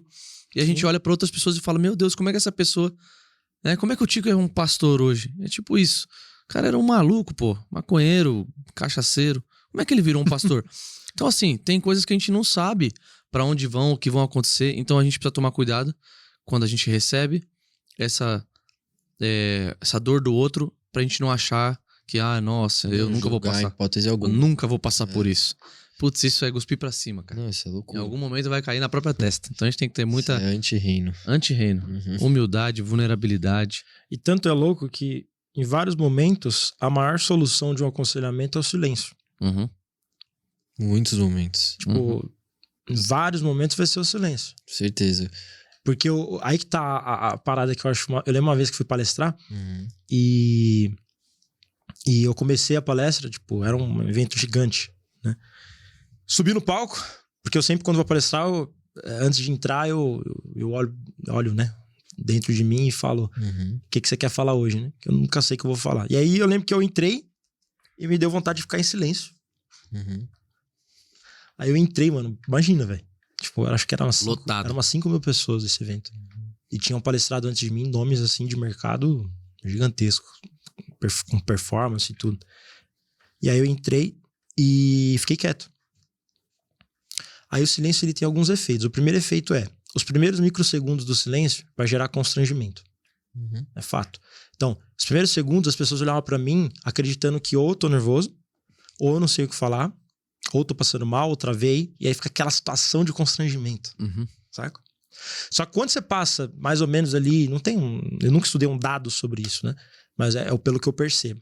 Quando passa ali o primeiro minuto, ou 30 segundos do silêncio, é um lugar que as pessoas, elas começam a ser jogadas pra olhar pra dentro. E aí eu lembro que eu não tinha falado nada. E só de eu ficar em silêncio, algumas pessoas começaram a se emocionar. Uhum. Tá ligado? Muito louco. E aí o que lembra pra mim? O silêncio é um lugar que ele tem dois efeitos. Ou ele constrange, ou é um lugar de descanso. Uhum. Quando que é o lugar que constrange o silêncio? Onde não tem intimidade. Uhum. Você fica, nós três, acabou de se conhecer, entra num carro, fica aquele silêncio. Vai ficar aquele Preciso clima. puxar um assunto. É Preciso tipo, puxar um falar assunto. alguma coisa, cara. Porque constrange. Agora, é um lugar que tem intimidade, você com a gente com as nossas esposas, Uhum. é um lugar de descanso, que enche. Uhum, E, enfim, nem sei por que eu falei isso também. uhum. Mas. Você tá falando do quê mesmo? Sobre nem sempre a gente... É. Por exemplo, não... Isso, do atendimento, o silêncio ser a resolução. Vamos ficar em silêncio agora, vai. Com certeza.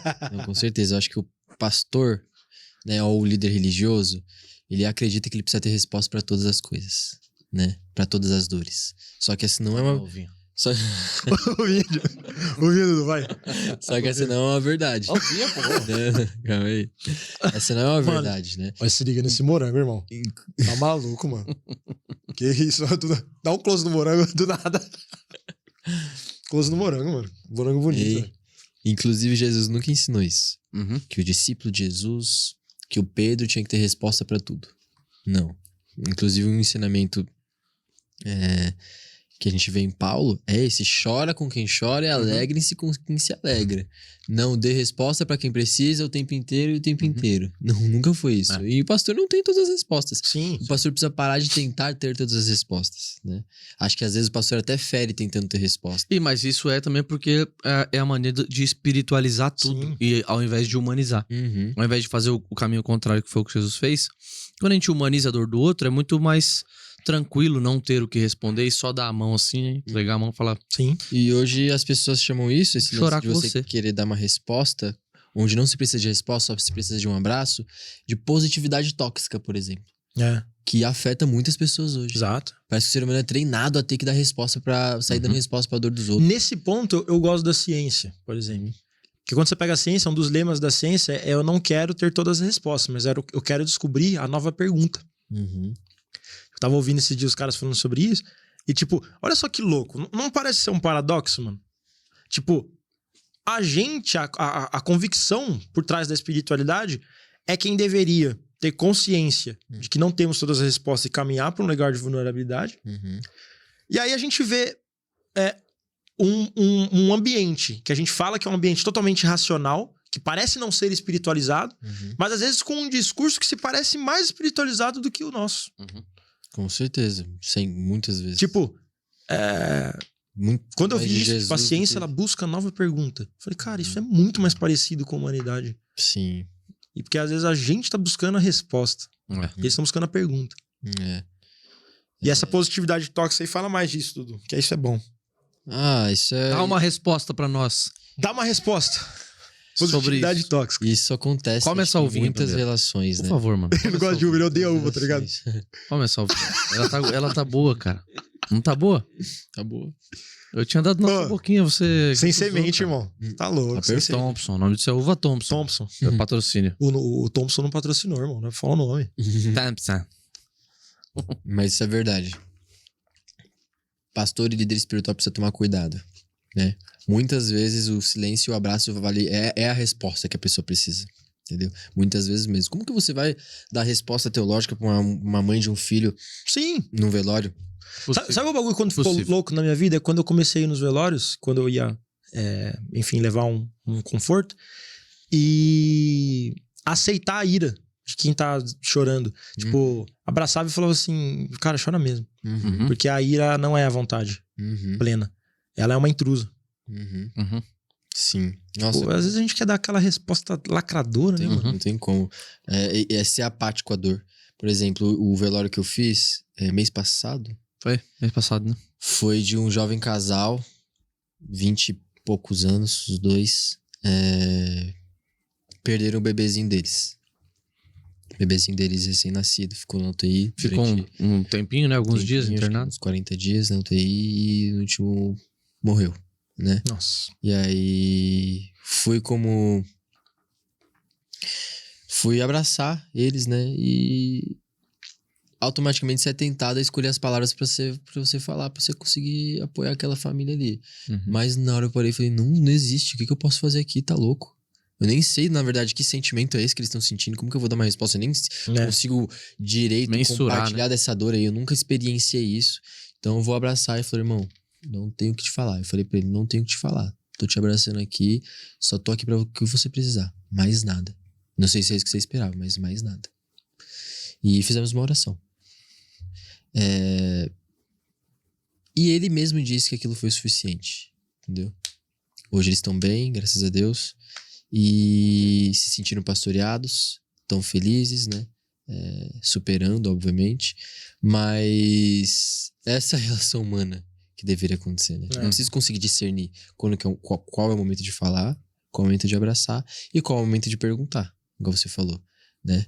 Eu acho que o ser humano, na tentativa de cuidar de outra pessoa, precisa entender que às vezes o melhor caminho, ou muitas vezes o melhor caminho, é perguntando para que a pessoa chegue na própria conclusão. Não você dando conclusões para a vida da pessoa, porque isso também é uma forma de controle. De controle. Isso eu tô aprendendo muito no casamento, mano. Né? Sim. É isso. A gente tem aprendido muito, tipo, consultar, perguntar.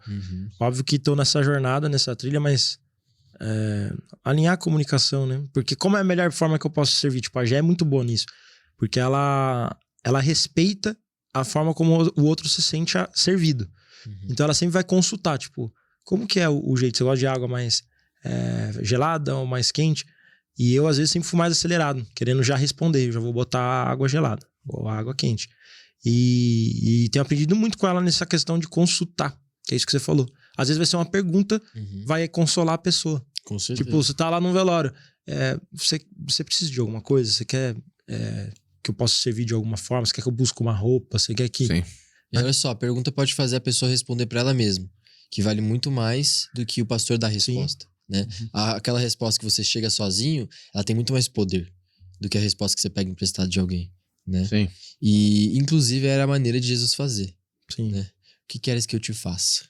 Chega um cego pra ele que tá cego, Jesus sabe que é cego, ele, o que queres que eu te faça? Parece até cômico, né? Tipo, parece já sabe. injusto até, mas não, existe segredo nessa pergunta, né? Com certeza. Por que vocês acham que Jesus perguntava tanto? Sei que já falamos um pouco disso, mas vamos falar de pergunta, então. Por que perguntar é importante? Pra tudo, comunicação, para um casamento. Eu acho que eu respondo logo seguido, acho que já responde, mas eu acho que uma frase que marca muito é aquela frase de que o que você faz por mim sem mim é contra mim. Começa por aí. Eu preciso participar do processo da minha cura. Entendeu? Eu preciso estar consciente de tudo aquilo. Perfeito, não precisa responder nada. Eu preciso estar presente. Assinar. Muito bom. Esse lance de você estar presente e perceber o processo da sua cura é o que te cura também. Então, acho que o primeiro ponto é esse. Jesus, ele se esvazia tanto, porque ele é Deus. Ele se esvazia tanto ao nível humano que ele chega com todo o poder que tem diante de um outro humano em necessidade e pergunta: o que você quer que eu te faça? Né? Isso é literalmente um sinal da grandeza do reino de Deus, né? Ele pergunta porque ele deixa a pessoa participar daquilo. Ele não domina a pessoa. Porque assim, você tentar sair curando os outros sem a participação dos outros é dominância também. É dominação também, né? É como se, por exemplo, uma mulher chegasse pra você agora e falasse pra você que ela tá apanhando do marido dela. E você falar assim: deixa comigo, vai na delegacia e denuncia o marido dela. Que? Não. Além de ela estar sendo oprimida pelo marido, você também oprimiu ela. Porque ela não participou disso. Ela te disse que queria que você denunciasse. Tudo você parte ofereceu uma ajuda. Bom, verdade. Né? Tudo parte de uma pergunta. O que a gente, como comunidade, pode fazer por você? O que você quer? Eu quero denunciar o meu marido porque eu tô toda roxa aqui. Então, beleza.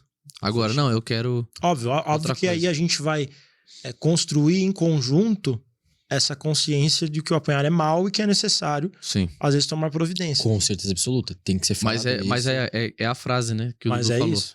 O que você faz por mim, sem mim, é contra mim. É muito louco isso. Isso é muito bom. Porque... E outra coisa, entra muito também nessa coisa essa sensação de herói. Que o pastor muitas vezes cai. Que eu sou o herói, então eu preciso resolver. Não, cara. Então assim, depois de ouvir esse pastor... Era de Recife? De onde que ele era? Juazeiro? Não vou lembrar. Eu não sei também. Esqueci o nome da cidade. Mas ele era... A gente viu uma palestra, né? E ele falou isso. Meus olhos abriram, assim. Eu falei, meu Deus, cara. E aí, tipo, eu já fazia um pouco isso, mas hoje faço muito mais, que é... Sempre, depois de um atendimento, eu pergunto. Eu deixo a pessoa falar tudo que ela precisa. Daí eu pergunto, como que você acha que a comunidade por amor pode te ajudar nesse problema? Uhum. Talvez a pessoa fale um negócio absurdo que não tem como a gente ajudar. Aí eu vou dizer. Mas talvez ela fale... Não, quantas e quantas vezes foi assim? Não, eu só precisava desabafar. Uhum. Eu só preciso de uma oração agora. Foi bom colocar isso pra fora. Num lugar de confiança. E às vezes eu tô aqui maquinando, pensando... Não, Julgando que a resposta fazer certa isso. é essa, que a solução certa é essa. Montando um plano Uhum. antes de fazer uma simples pergunta pra pessoa. O que você precisa, O cara? que você precisa? Como é que eu posso te ajudar? Uhum. O que você quer que a gente faça? Né? Que é o que Jesus perguntava, né? Uhum. É o que você falou, parece até piada, né? Nossa, chega um cego na sua frente. Como assim, Jesus? O cara quer enxergar? Mas não, deixa ele falar. Porque aí ele participa e é ele o principal causador da resolução daquele problema. Não nós. Uhum. É a pessoa que diz, eu quero ajuda nisso aqui, ó. Sim. É ele que tá dizendo. Não a gente, entendeu? É o Jesus inclusivo, né? Que inclui... E é louco, porque aí, de novo, voltando. A imagem construída de Jesus vai acompanhar aquela imagem que eu fiz a crítica, né? Que às vezes a vida religiosa cria. Que é a do Jesus super-herói. É, Até eu acho da hora o The Chosen na série. perfeito. Que, enfim, tem várias questões ali Assista. de arqueologia que não são 100% aquilo. Tem algumas questões mais técnicas. Sim.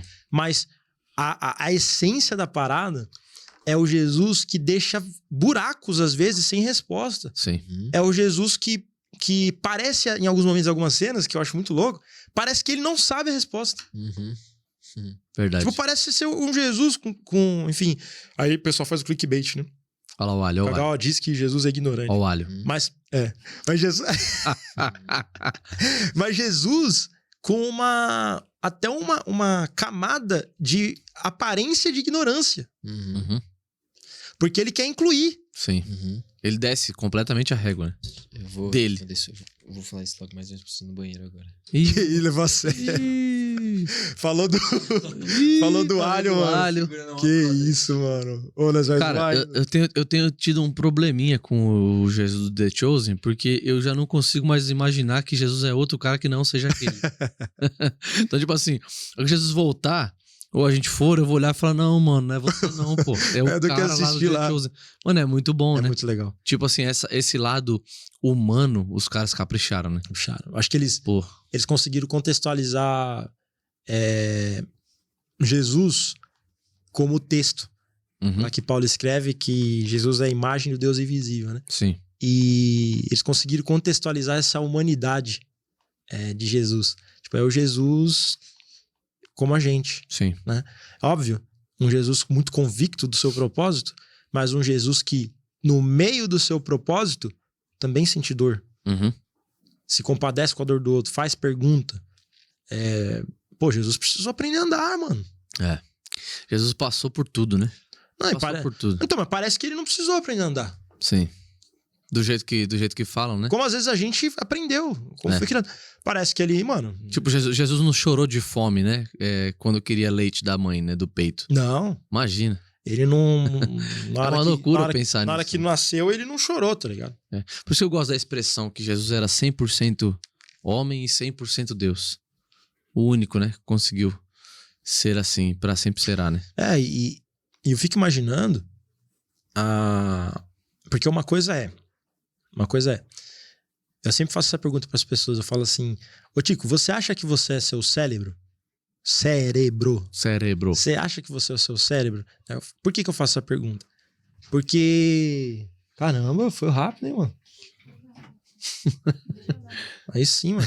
A uva fez efeito, né? Foi a uva. Foi a uva. Era o que faltava. Pum! Na hora que a uva entrou, E eu lembro do... Vai, volta aí. O que eu tava mesmo ontem? O que eu tava falando? Você até esqueceu o que eu tava falando também, né? Jesus The Chosen. não, pô. Que eu parei. E aí você tava falando da... Rapaz. Você esqueceu também? Esqueci, pô. A última... Ô, Jéssica, o que ele tava falando, Jéssica? Não lembro. Eu falei. Estava no Jesus The Chosen. Tá. Tava falando pro Kagawa que eu tenho uma dificuldade com o Jesus The Chosen, porque ele virou o Jesus real pra mim. Eu vou chegar no céu. Eu vou esperar aquela dia eu vou imagem, falar, né? Aquela Não pessoa, é você, né? é aquele lá. Porque o cara te imitou de um jeito perfeito, né? Lembrei. É, Eu queria falar assim, também. que fica mais belo ainda. Eu tava falando do negócio de você é o seu cérebro, que eu fiz a pergunta pro Chico. Ah, é verdade, cérebro. Às vezes eu pergunto pras pessoas se você é o seu cérebro, né? Porque se a gente acredita que eu sou o meu cérebro, eu já me limitei. Porque o meu cérebro, ele vai... Sente.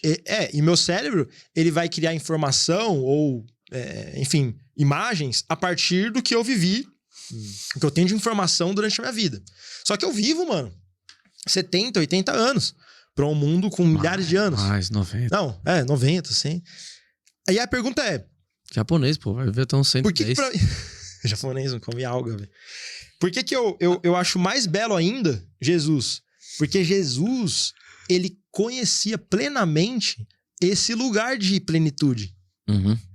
E aí, de repente, ele vem pra sentir a dor de nascer de uma mulher no parto, Sim. tá ligado? O meu espírito, ele conhece esse lugar. Mas talvez o meu cérebro, ele ainda não experimentou esse lugar de plenitude. Não tô falando que Jesus, o cérebro dele já tinha experimentado. Tô falando assim, Jesus ele já tem plena consciência desse lugar de plenitude. Então, para Jesus é mais escandaloso ainda ele passar por todas essas dores que a gente passou e que a gente passa. Sim. Eu acho mais louco ainda. Sim. O que você fala, Andy, no toalete? Não, você falou isso aí. Mas é interessante a gente não deixar escapar também que Jesus de Nazaré, que a teologia chama de Jesus histórico, ele passou por uma progressão de consciência, né? Ele não nasceu sendo quem ele é, né? Ele não tinha... O bebê Jesus não sabia que ele era o Messias, por exemplo. Ele teve que aprender sobre isso. Então, a respeito da dor também, ele teve que aprender a respeito da dor também. Eu acho importante tocar nesse ponto, porque a gente não tira de Jesus a humanidade, né? E o que eu acho lindo no Jesus do The Chosen é que ele é um Jesus humano. Então. Né? A religião brasileira, né? A história da religião brasileira pintou esse Jesus despolitizado. Esse Jesus que ele não tem parte com a dor, ele passa na história só para fazer os seus milagres, só porque foi dita uma profecia sobre ele, e esse era o objetivo dele. Só que não. A história mostra o tempo inteiro um Jesus que participava da dor humana, que estava sentindo dor humana, que compartilhava da dor humana, que tinha políticas para a dor humana, para a sociedade humana, Sim. que estava com o pé no chão na realidade, né? Então, que vai diretamente contra o entendimento dos fariseus e da antiga Israel, que esperavam um Jesus para a guerra, um Jesus general, humano, né? um Jesus General. general, um Jesus Deus, né, com os poderes divinos de dominação, para conquistar de volta Roma, tirar o Império Romano de Israel e tomar o trono novamente. E essa noção desse Deus continua até hoje na religião evangélica brasileira, por exemplo. Sim. Né? Esse Jesus despolitizado, esse Jesus que não tem parte com o ser humano, esse Jesus que não tem toque nas políticas públicas da sociedade. Parece mais um Jesus do Porta dos Fundos, né? Parece... Não me toca, sou Deus. Exato. Não encosta em Deus. Parece muito, muito. E se você for parar pra perceber, é nisso que as pessoas creem. Sim. Esse Jesus que é distante, sabe? Que só serve pra curar, pra fazer os seus milagres, pra andar sobre as águas, pra multiplicar os pães. Sim. Parece o Jesus que veio pra cumprir uma fase do Mario World, tá ligado? Exato. Aí ele cumpriu a fase. Passou. Valeu, galera. Falou.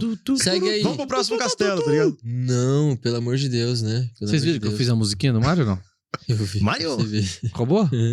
Ficou. Mas não, é isso. O Jesus, que é visto sim nas escrituras também, ele é um Jesus humano que participa de dor. 100%. Que passou por progressão de conhecimento e que ensina sobre construção de sociedade a partir do próximo, a partir do coletivo, que tá preocupado com aqui e com agora, e não esse cara que te ensina a flutuar. Sim. Por aí, sai flutuando por aí com a sua fé religiosa maravilhosíssima, de plenitude. Sim. Cara, isso é muito louco. Eu tava dando uma zoiada aqui, pra gente ir caminhando também, né, pro fim da resenha aqui. A galera falando. Os efeitos é muito bom, né? Nessa hora... eu sou o cara dos efeitos. Nessa hora que as pessoas estiverem assistindo isso, vão ter 600 mil pessoas dizendo... Não, tenho certeza, mano. Só A galera voltar. vai quebrar uns Volta colchão aqui em Sorocaba, uns pneus, falando, mano, por que parou? Sorocaba. Parou por quê? Mas eu queria... Uma pergunta que eu vou fazer pra todo mundo Ping-pong. que passar aqui. E é uma pergunta complexa e eu quero ouvir. E tenho certeza que quando a gente chegar aqui a 500 episódios, eu já vou ter um caderninho cheio de óticas diferentes do que essa pergunta. Mas eu queria fazer a seguinte pergunta. O que é ser humano, cara? Rapaz, é tipo a pergunta da Bujanra lá, né? O que é a vida? Nossa, aquela é boa, né? Viu? É boa. Aí na terceira vez ele já não sabe mais o que falar. Não, acabou, né? Tipo assim, ele sempre fazia isso com todo mundo. O que é ser humano? O que é ser humano, mano? Responde aí que tô mastigando. O que é ser humano, humano? Rapaz. Putz. Pô, você travou, né? A gente. Vamos aí, tio. A ideia é O essa. que é né? ser humano? Cara, ser humano é precisar do outro. O que me vem na cabeça agora é isso. Eu preciso do Cagal. Eu preciso do Dudu. E vocês precisam de mim. Por mais que a gente ache que não precisa um do outro. Mas a gente esquece que tudo que a gente faz, tudo que a gente consome, toda a vida, nossa vida é permeada sempre por estar sendo servido por alguém. Essa uva aqui que eu tô comendo, dei na boquinha do Dudu, alguém plantou, alguém colheu, a Jéssica comprou, pegou, lavou, botou aqui até chegar na minha boca. Então, e a vida ela é o tempo inteiro assim. Então, o ser humano é precisar do outro. Isso leva a gente para um lugar de humildade, mais uma vez. O ser humano é precisar do outro. Muito bom. E aí, Duduzé? Concordo. Eu acho Graças que... a Deus, né, mano? A pessoa fala, discordo e fico de boi. Achei uma porcaria. Ser humano é não precisar de ninguém. Ser humano é exatamente o oposto do que o Tigo falou. Não, ser humano, essa pergunta é muito boa e ele é o centro da nossa teologia hoje, na Por Amor, né? A gente diz que Jesus é a humanização de Deus, né? Então a gente pode aprender o que é ser humano olhando para Jesus. Mas respondendo assim, de forma breve, sem refletir muito tempo, ser humano é ser coletivo, principalmente, né? Igual o Tico falou. Ser de verdade. Abraçar, sentir, chorar, se enxergar tendo emoções, se enxergar tendo falhas, né? Porque ser humano tem falhas, aceitar suas falhas, aceitar as dores, mas também abraçar, compartilhar, sentir a dor do outro, dar os seus braços emprestados, pegar outros braços emprestados, compartilhar. Eu acho que hoje, nesse segundo, eu respondo dessa forma. Hoje eu respondo dessa forma. Ser humano é ser coletivo, é ser comunidade, né? Eu não consigo enxergar um ser humano sem comunidade, sem ser comunidade. Eu acho que ele deixa de ser humano. Então, ser humano é ser comunidade. O que você fala? Comprometido, né? Ser comprometido também. Você me lembrou, eu vendo o Dudu falar, eu lembrei de uma música do Emicida que eu gosto muito, cara, do Emicida. E aí ele fala assim, não vou cantar aqui, mas ele fala assim um trecho, né? Dá uma batida assim. Cadê? Ele fala assim, ó. Vocês erraram, né? Porque o Emicida já tá no samba hoje, né? Caraca, meio no sambinha, já tô perdido então, mano. Inclusive, essa música não é um rap meio sambinha. Aí ele fala assim: partir, voltar e repartir. Partir, voltar e repartir. E assim se encerra, gente. Te juro. Essa música é incrível. E aí, a primeira vez que eu ouvi, eu me emocionei, porque eu falei, cara, todos os dias,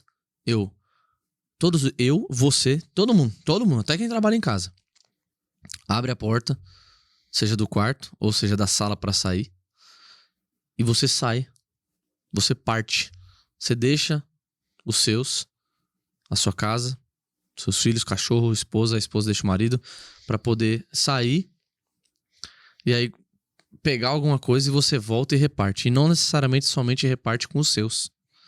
Então, partir todos os dias comprometido com o todo para que a gente volte repartindo. Da hora. Não precisa nem voltar e repartir. A gente pode voltar repartindo. Enquanto você tá voltando, você já tá... que não seja uma vida só para nós. Ser humano é viver comprometido com Da hora. Com o todo. Um ser E comunitário. o que faz você se sentir humano? Vai pensando aí. Vai o Dudu agora primeiro. Vai pôr na fogueira. pode ir. O que me faz O que me faz sentir você humano? se sentir humano? Você fala assim, cara... Direta sinto mesmo, humano. direta mesmo. Eu me sinto muito vivo quando eu tô com as pessoas que eu mais amo e a gente tá tendo trocas ali, sabe? Isso me enche de vida mesmo. Eu fico bem, sabe? É como se eu pudesse experimentar um pedacinho de plenitude. Uhum. Eu não digo, por exemplo, o que me faz ser humano é estar na celebração, Sim, no culto cristão. Uhum. sim. Não, lá participando daquilo lá. Não, aquilo lá é uma outra experiência. Eu me sinto mais humano quando eu tô com minha esposa, com os meus amigos mais próximos e a gente tá tendo ali uma troca, né, conversando. Aquilo me deixa muito bem, velho. Me deixa cheio de vida, cheio de vontade de falar, cheio de vontade de rir, de compartilhar, de chorar. Isso me faz ser humano. Discordo, brincadeira. Cara, Respeito, mas discordo. Mas só pra gente, só pra sentido, trazer mano. um contraste, que acho que o Dudu vai até concordar com isso também. A hora que ele falou, foi legal você ter respondido primeiro, porque eu também pensei a mesma coisa. Eu ia falar da minha família e tal, ou de pessoas sorrindo. Mas o que me faz me sentir humano, seguindo na linha do que a gente conversou muito aqui hoje, é quando eu me percebo vivendo a dor de alguém, ou percebo alguém vivendo a minha dor. Então, quando eu percebo alguém experimentando da minha dor, como vivemos isso essa semana? Essa Sim. semana ou a semana passada, numa conversa, a pessoa abraça de alguma forma a minha dor, eu me sinto muito humano. E quando eu faço a mesma coisa e sinto a dor do outro, e percebo que a pessoa vai embora sofrendo um pouquinho menos do que quando ela chegou, ela vai embora de mim com menos sofrimento que quando ela chegou, eu me sinto muito humano também.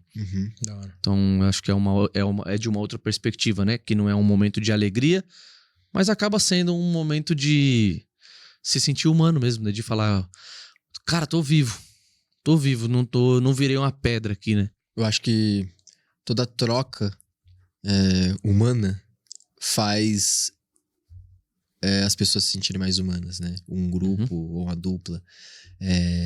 Toda troca de sentimentos sinceros, de palavras sinceras, de pensamentos sinceros faz com que nós nos sintamos mais humanos, né? Da hora. Como a gente tá no primeiro e eu tô com meus irmãos, eu vou usar em responder essa também. E... É que eu parei pra tomar um golinho de água. Mas eu ia te indagar. Você ia indagar? Eu ia falar, e você, Cacau? Eu... Diga-nos. Até depois de tudo que mudou na minha vida, né, em relação ao que eu faço, né? Até depois não estando mais como rotina na Por Amor e agora estando num contexto bem diferente, eu comecei a perceber que o que me faz sentir humano é quando eu experimento que as minhas crenças, meio louco isso aqui, meio profundo, mas vamos lá, que as minhas crenças, elas não estão em simetria com as minhas atitudes. E isso eu tenho percebido muito, principalmente nas relações mais íntimas, como na minha casa, com a minha esposa. Porque quando eu me deparo com um Kagawa que está agindo diferente do que ele acredita, eu me lembro que eu estou num processo. Muito Isso bom. me dá uma sensação de humanidade, assim, saca? Com certeza. Muito bom. De tipo... alguém que me faz todos os dias comparar na minha mente as minhas palavras com as minhas ações. E aí isso me dá uma sensação de humanidade. Me dá uma sensação que eu tô no Maravilhoso. caminho, saca? Então, acho que eu tenho aprendido muito isso, porque mudou muita coisa na minha vida, né? Nas minhas relações, no que eu faço, convivendo com pessoas muito diferentes. E... Isso alivia o fardo também, né, Cacau? sim, Alivia um pouco o fardo de, tipo... Cara, eu sou um ser humano. Isso. Eu tô aprendendo, não tô tô pronto. aprendendo. E vai ter coisa que eu creio que eu não sou ainda. Uhum. E é legal porque quando eu falo de ter mudado, né? Hoje eu convivo com pessoas diferentes que não têm o histórico de definirem o Kagawa pelo que já viram. Uhum. Eles não têm isso. É a experiência que eles estão tendo agora comigo. Então eles me definem a partir disso. Vocês, por exemplo, eu posso estar num momento muito diferente de vida, fazendo um monte de coisa diferente. Só que, querendo ou não, vocês vão estar ancorados no que a gente já viveu juntos. Desse ser o Kagawa, sabe? Sim. Então por isso que eu acho até interessante esse lance de a gente tá num momento de geração que a gente não quer mais se relacionar porque tem preguiça, né? De Uhum. novas amizades. E eu também já vivi Pós-pandemia isso. fez muito isso também, né? Eu já vivi muito isso. Tipo, cara, eu tô cansado, eu não quero, vou ter que conhecer a história da pessoa do zero. Tenho preguiça de fazer novos amigos. Mas eu comecei a perceber que eu preciso ter relações que me conhecem do agora. Que não tenham carga histórica de quem eu cago. Que elas vão me fazer ir para um novo estágio. Uhum. Para uma nova estação. Então... Enfim, e aí... Pra gente encerrar, né? Antes disso, Tico, uma coisa que a gente esqueceu de falar no começo do vídeo era pra todo mundo curtir, velho, e compartilhar o trem. Não acredito, Lindomar. Céu. Que isso? E ô, Dudu? Olha pra câmera aqui, Dudu. Faz um olhar. Deus do céu. Olha pra câmera. Se você não curtir esse negócio e não compartilhar, você faz não um tem olhar amor pra sexy. humanidade. Um amor... Meu Deus do céu. Meu Deus do céu, que tem coisa aqui nesse... Ô, Tico, olha agora você pra câmera aqui. Ó, Fala pra galera aí. Curte. Compartilhar, curte, toda aquela coisa lá. né, o joinha aí, pra dar uma... Escreve comenta. no canal. Se inscreve no canal. Escreve, comenta. Se inscreva no canal, né? Manda pra algumas pessoas aí. O bom é que ficou até mais honesto, vai. Porque estamos pedindo like No fim. no né? final. Então a pessoa... Só vai Se estar os você remanescentes, né, mano? se você gostou Não. desse assunto, dá o like. Se você não gostou, finge que gostou, dá o like. E olha só, compartilhar esse conteúdo, um podcast onde a gente fala sobre humanidade, é ser humanidade. Que isso, mano. É apoiar a É demais, humanidade. é demais. Então, Não seja um pelo animal. amor de Deus, compartilhar ajude a humanidade. Não seja um animal. Gere humanização. Bora, e pra encerrar, ó. Corta essa parte. Olha pra câmera. E eu quero que você fale o seguinte. Pra quem tá vivendo essas dores da humanidade, sabe? Às vezes tem alguém agora que tá vivendo uma dor, que tá vivendo ou uma alegria. Tudo isso. Hoje a gente trouxe o contexto mais da dor, mas a alegria também faz parte da humanidade. Com certeza. Olha aí, fala com a galera. Traz uma palavra pra essa pessoa. O que uma pessoa que tá vivendo isso, ela pode acreditar? O que você diria pra essa pessoa? Vamos começar com o Dudu primeiro. Tá bom. Que a gente só começou com você hoje, só Tá bom. do ficar querendo ir no banheiro aí toda hora. Cara, Tirou agora o teco de filé tirei mignon o do dente. teco de ovinho aqui. Pô. Esse ovinho gruda no dente que é uma maravilha. Esse aí. Cara, é uma... Eu preciso ter uma resposta cuidadosa, né? Porque a experiência da dor, ela não é uma. Uhum. A experiência da dor, ela é diversa, né? Pra um tipo de dor, eu poderia dar uma resposta bem diferente da que eu vou dar agora. Mas uma coisa que eu aprendi no livro Quando Coisas Ruins Acontecem a Pessoas Boas, do Harold Kushner, vale a indicação aí também, é que se você tá passando por uma experiência de dor e você não pode mudar o fato daquela dor, você não pode mudar aquilo que está acontecendo, aquilo que já aconteceu, os efeitos daquilo, você pode tentar, né, mudar a si mesmo. Então, no meio da sua dor, procure uma maneira de aprender com ela. Independente de qual seja a sua dor, procure uma maneira de aprender a lidar com ela, porque isso muitas vezes, em muitos casos, é cura, sabe? Se você não pode mudar a dor, mude você mesmo, sabe? Na medida do possível, né? Na medida do possível. Tico Salles. O que eu diria é... duas coisas, na verdade, né? Em uma só. A primeira é... que vai passar. Isso que você tá passando vai passar. E também vale para quem tá alegre. Você que está extremamente alegre hoje, aproveite realmente esse momento, né? Não viva dizendo, não vou ficar mais feliz então porque vai passar, não. Aproveite extremamente esse momento de alegria porque também passa, né? Tudo passa na vida.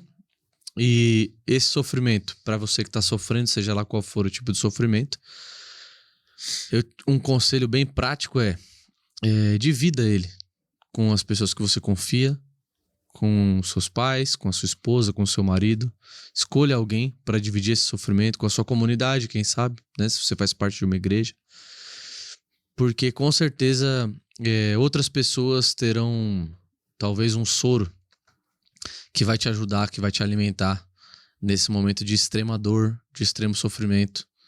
E você, inclusive, quando passar, voltando para a primeira parte, você também terá esse soro na sua mão de poder dizer com extrema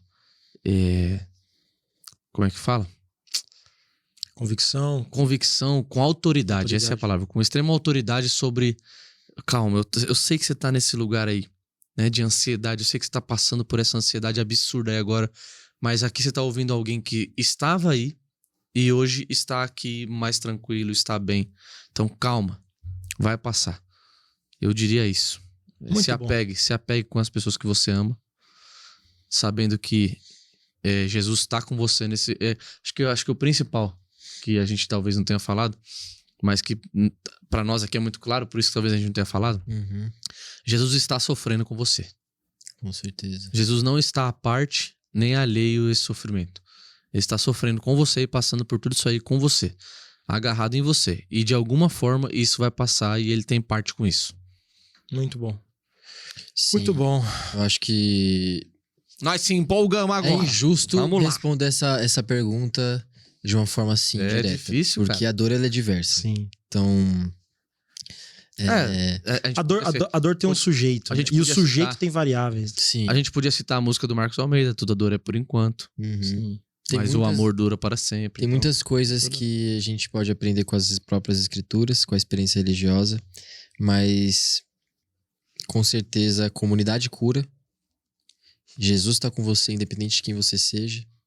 E se você não pode mudar a situação da dor, tente mudar você mesmo. Se permita ser mudado. Se permita ser mudado. Muito bom, galera. Bom, a gente tem que encerrar. Já vai ficar Passou rápido, hein? um convite aí logo mais para vocês voltarem. A gente falou praticamente de um assunto dos 8 que tinha aqui. Queria falar pra caramba também da história em relação ao Tico ser um celebrante de casamento hoje, por quê? Mas não vai dar tempo. Queria falar Verdade. sobre um pouco sobre cancelamento, essa cultura do cancelamento. Queria falar sobre sucesso e fracasso, o que é. Mas, enfim. Ia bater o do Vilela. Ia bater o do Vilela. Ia dar ser 13 horas. 13 horas 14 e meia. horas de... Tranquilo. Só nenhum assunto aqui, dor e ansiedade a gente falou pouco ainda, mas já deu muita coisa. Mas enfim, eu quero agradecer você que tá assistindo, independente do tempo, esse primeiro episódio do Pode Ser Humano. Agradecer Tico e Dudu pela... não só por estarem aqui, mas pelo que vocês representam na minha vida, pela história que a gente tem, pelo quanto vocês amam a minha casa, minha família, minha esposa, assim como eu amo a de vocês. Não tinha pessoas melhores, e de fato não tinha mesmo. Pessoas melhores que poderiam estar aqui. Fiquei esses dias pensando com a Gé, porque a gente tem bastante pessoas para trazer. E eu fiquei pensando assim, vida, mas eu quero fazer um filtro aqui com algumas coisas que fazem sentido para mim. Aí eu até falei para ela, falei assim, mano, o filtro tá tranquilo, tipo, nem precisa fazer, que é muito fácil. Então, vocês representam muito isso pra mim. Agradecer vocês e... Enfim, dá um tchau pra galera aí, um salve. Acho que... E aí a gente fecha. Também agradecer você, meu irmão, honrar a sua vida. Uma coisa que eu queria dizer pra terminar aqui, deixar minha última fala todos os aniversários lá da Por Amor, né? Nossa, eu me lembro de você. Porque a gente faz até hoje. Aquele momento de honra, aquele momento de... sentar a pessoa e você vai escutar agora quando você é amada por mim, por ele, por não sei quem, por não sei quem. E aí, toda vez que isso acontece, e inclusive às vezes até falo, né? Falo, pô, o Cagal tá aqui ainda. Semana passada, pô. Semana passada rolou isso.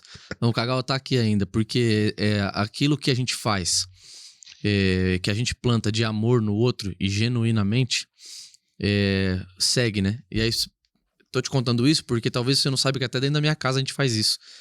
A Tatá, ela passou isso pra família inteira. Então, o aniversário da mãe dela faz, no meu aniversário faz, demora 3 horas. É aquela coisa que o parabéns, o povo até corre do nosso parabéns, porque demora 3 horas.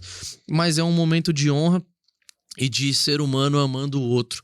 E deixando claro, às vezes, uma coisa que a gente passa a vida inteira junto e não fala pra pessoa tudo que a gente quer pra ela. E com você, entre todas as outras coisas que eu aprendi com você, né? Que eu aprendi muita coisa. Eu acho que essa é uma das principais, de amar as pessoas e de dizer o que a gente tá sentindo. E na verdade era pra ser o seu aprendiz. Você foi embora e eu tive que assumir o seu lugar e tô me ferrando até hoje. Eu Te não amo. durmo mais, mas te amo muito. Tamo junto. Obrigado pelo convite, Gegé, também. Amamos vocês. Vocês são uma família pra nós e sempre serão. E a gente tá aqui pra vocês sempre. Muito obrigado, meu irmão. Foi uma honra. Vai ter próximos. Uma honra participar disso aqui, obviamente. Acho linda essa atitude, né? Porque só pelo tema do podcast, o nome do podcast, Ser Humano, você já participa diretamente da missão de Deus, né? Que é de humanizar todas as pessoas, né? Deixar a Terra com mais sentido, com mais significado. Então, isso vai ser muito bom para as pessoas. Já foi bom estar aqui. E não tinha pessoa melhor para fazer um podcast com o nome Ser Humano do que Cagaueto, né? Cagaueto marcou a nossa comunidade com a sua humanidade, né? As pessoas se lembram dele, continuam se lembrando pela forma como escutava, pela forma como abraçava, pela forma como sorria, como fazia brincadeiras. Então, com certeza é um prazer estar aqui. E você marcou minha vida, continua marcando, e marcou a vida da comunidade por amor também. Tá louco, escorreu a lágrima aí, minha gente. Lágrima escorre. E pelo tamanho da sua jaca também, que a gente não esqueceu. Ocupava 1 metro cúbico bom lá, né, mano? E, gente, é isso. Fica por aqui. Lembre de uma coisa, ó. Aqui nesse lugar pode ser humano. Aqui pode ser humano. Tamo junto.